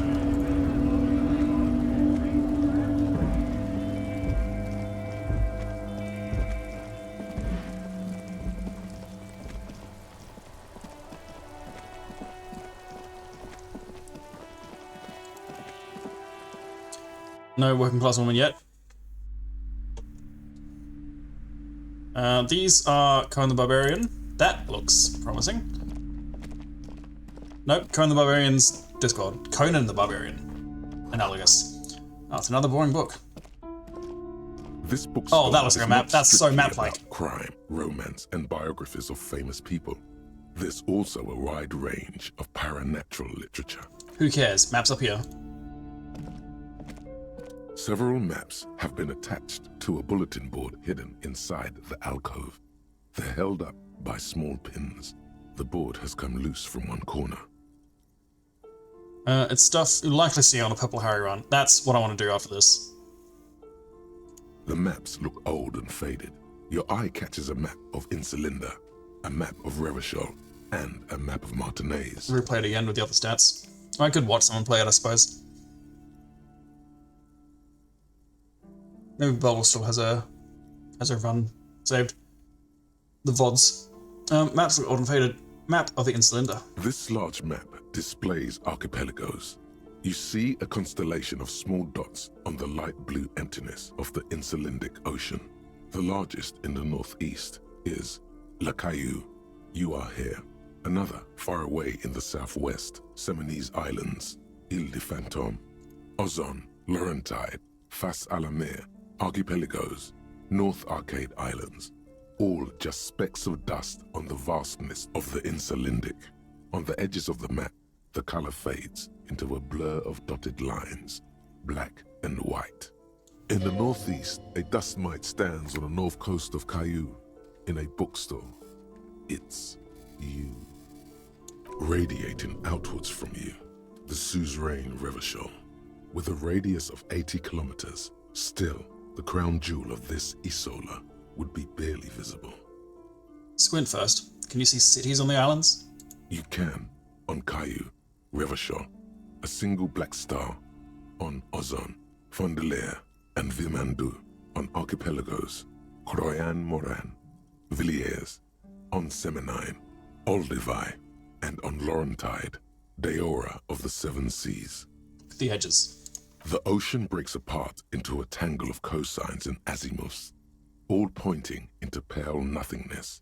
Windy is the north azimuth. Grad is the northeast azimuth. Samara is the east azimuth. Seol is the west azimuth.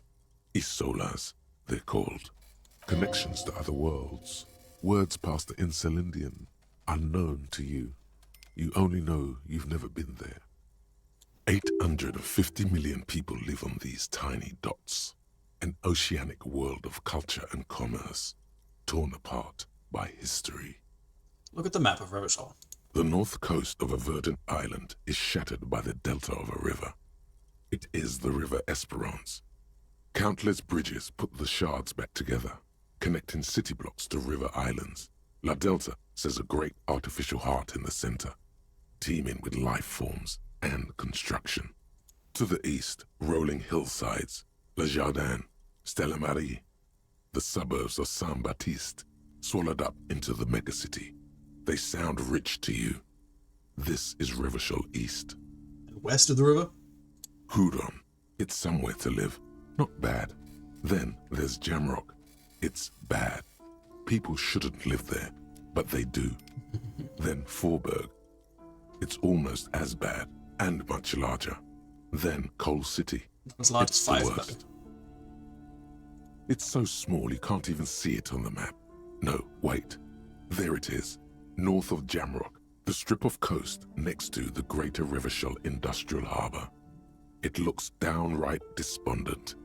It's almost Coal City, to be honest. No, Coal City is worse. A charred limb. Rain falls on its slick black streets.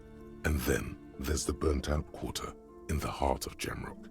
Is it cold in this bookstore? Or is it just you? No, this is somewhere to be. This is all you have. But it's still something. Streets and sodium lights, the sky, the world. You're still alive. It's the map of Martinaise. It's not really a map. It's a tourist thing. A picture postcard with buildings on it, drawn from an isometric perspective. A date in the upper right corner says 48. 10 years ago. Still, it's detailed. Could be pretty useful for scouting ahead. You see the jagged boxes of an industrial harbour, even the whirling in rags there. Storekeeper, can I buy? Yeah, and I buy these maps. I'm sorry, officer. The map of Martinaise is the only one available. The other two are not for sale anymore. And besides, you could scarcely afford them. They're quite valuable, though they might not look it. The map of Martinaise is 90 cents, though. Why is it so cheap? That old thing. It's an out-of-date map of a tourist location that never was nor came to be. From when some design studio people tried to spruce the place up 4 or 5 years ago. They also renovated the horse statue, set up those coin-operated viewers, and designed the new street lamps. What happened then? They didn't get that far, for some reason. A shame the project never got going. Would be nice if someone fixed Martinaise up. All these ruins are bad for business. Okay, well, I'm not spending 20 real a night on accommodation anymore, so I'm not gonna be frugal over 90 cents. I will pay the money. Be informed of your surroundings. Cool. Nope. Well, yes, maybe. I have to look at it first. That's not it. There it is. A worn and torn map of the Martinaise area, dating from 48. A title on the top reads, Bienvenue à Revachol. It's a bit out of date, as it was originally created by a design studio in a failed attempt to spruce up Martinaise and turn it into a fancy tourist location. The worn map features the patchwork grid of the streets of Martinaise, with directions to appropriately touristy locations. Year 48 resides on the upper right corner. Trace a path through the grid. Your finger moves through the various streets, across Rue de Saint-Ghislain and Rue Saint-Cypar, over Saint-Brun and Martinaise North, finally coming to a halt on the spot where you are currently standing, although the map gives no such indication itself. For a more detailed view of the map, go to your journal and select the Map tab. Can do. Oh my god. Okay, yeah. That's all the stuff we explored here, and then there's some stuff here. There's the church. Oh, okay. I've gone through most of the world so far. What the fuck is that? The cube.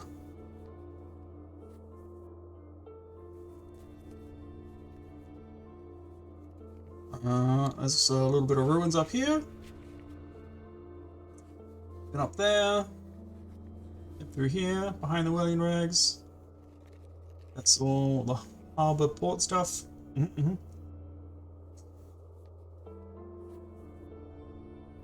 Now a pawn shop. The swings, yep. That village does not look like that. There's a big egg for some reason. A Ferris wheel. Oh, that'll be the pier. No. What's it called? The boardwalk. What is that? That doesn't look good. What does that mean? Soldiers shooting the egg. Is there a Godzilla in the egg? Is there a big dragon? What if big egg? We may never know. Yeah, I can go look at a set of tracks. Let's do that.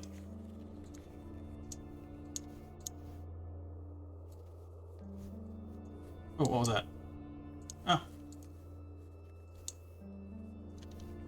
Gildedest egg. Is there actual fast travel? I was told there would be fast travel.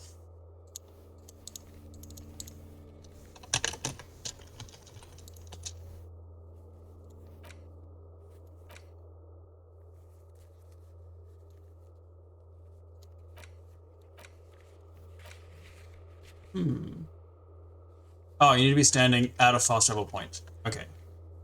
So, one of the words, I imagine?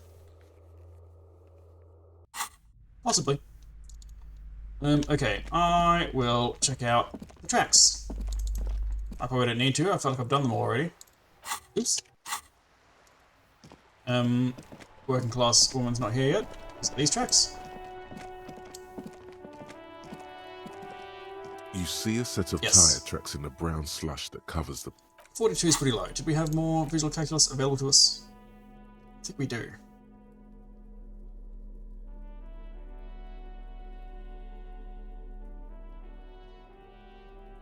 Oh, not seeing it though. Maybe not. Okay. Oh, I'm already wearing +2. Oh, I see. Well, you see a set of tire tracks in the brown slush. No. These tracks are not interesting at all. Not interesting at all. What else we got?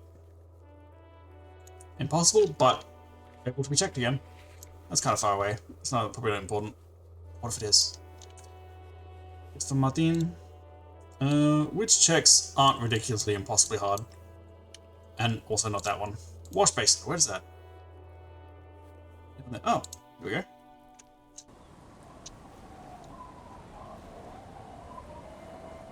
Ah, this wash basin.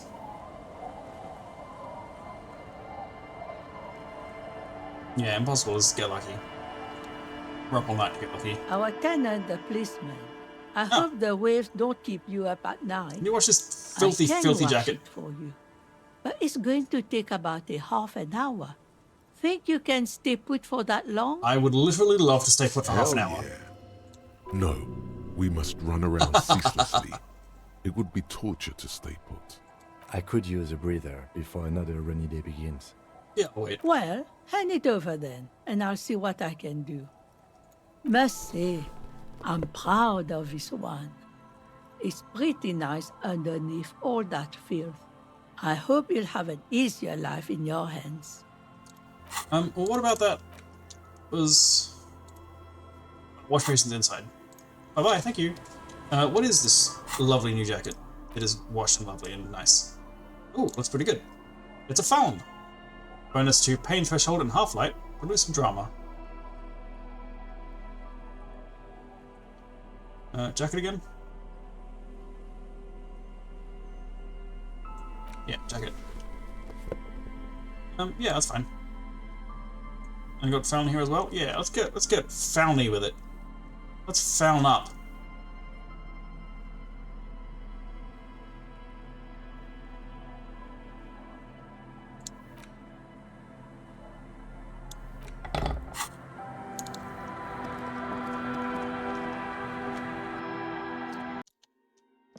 Wash basin. An old mirror hangs on the wall. You see the reflection of your face in it, adorned with the expression. Encyclopedia, but we've got some nice glasses now. That give us big bonuses. Encyclopedia. Oh, I wish there was an easy way to do this than just looking at each one. Like, if I look over at the thing and you're telling me there's an easy way to do this, I'm gonna lose my fucking mind. Nope. No other encyclopedia. Not got any negs. Let's go for it. An old mirror hangs on the wall. Ooh. You see the reflection of your face in it. We can make it. Adorned with, like the rest of you, it comes from a bad place somewhere in the past. That's all you know for now. Legit, you have no idea if there is? I bet there is not. You gotta just remember.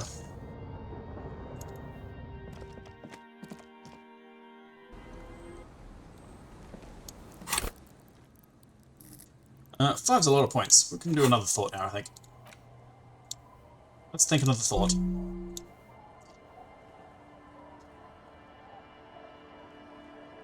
Oh, I missed this one, I think. You can see it so clearly. Opioid receptor antagonist. In a dark alley behind a Boit Dinuit, a young couple is having sex on a shopping cart. That sounds unbelievably uncomfortable. Their eyes are bloodshot and their brains fried. Oh, okay, that makes sense. They are in the throes of narcomania. On the top floor of an office building, a young exec takes a drag from a short spliff and his eyes roll to the back of his skull. He too is a narcomaniac. Someone needs to take a stand. The world needs a narc. The world needs you. Don't worry, you can still drink and smoke. Those aren't real drugs. No, then I'm not allowed to do drugs anymore. I can't think this thought.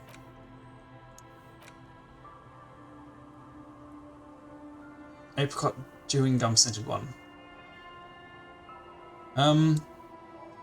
This feels like, if I think this thought, maybe I'd stop losing all my morale to thinking about ex-wife. Oh, sorry, ex-something.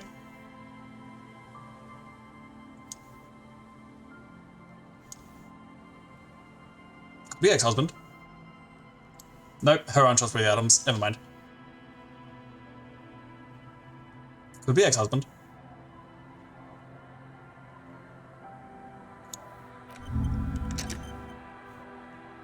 Why is that the route that takes? Does that matter? Interesting. And that changes, so I don't know.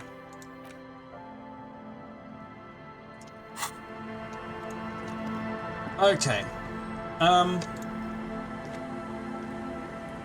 That was not half an hour, my dude.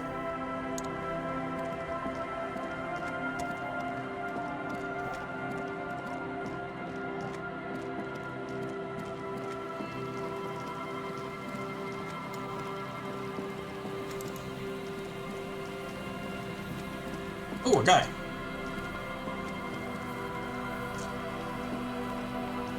But 11:30 might be a good stopping point. Exactly, that's what I'm saying. Ex-wife but she's transitioned after she left him.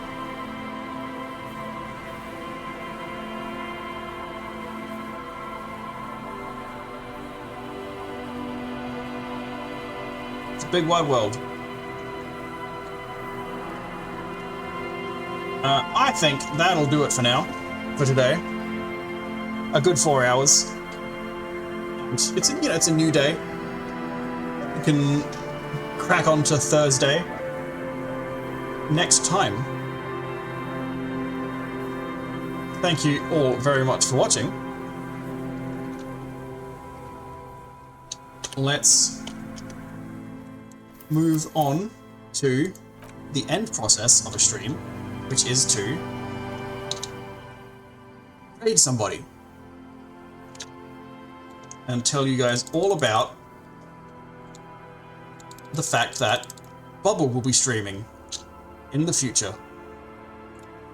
On her schedule, she has put Expedition 33 tomorrow. That'll be fun. I'm still not watching because I want to avoid spoilies, but you guys should enjoy. Everyone go watch Bubble play Expedition 33, except I think Lass and Forth, you guys are also avoiding spoilies.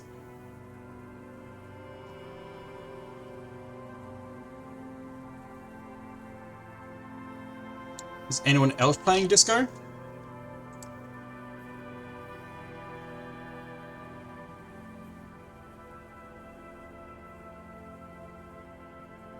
Some people, mostly in Russian though, which I won't send you at.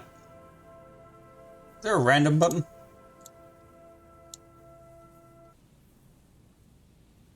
Oh yeah, it's Thursday, so we'll be turning cardboard sideways. It's Yumaneshko, so we'll be turning girls sideways. That is not a great sentence to say out of context for everyone else.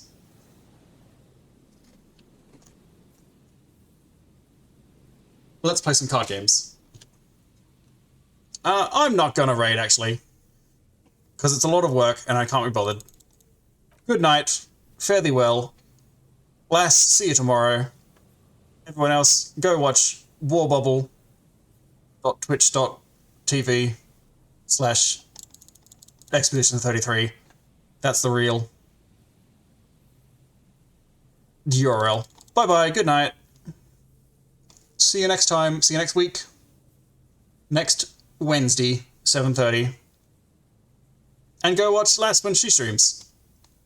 Which isn't today, because it's 11:30, as mentioned. Bye-bye. Good night.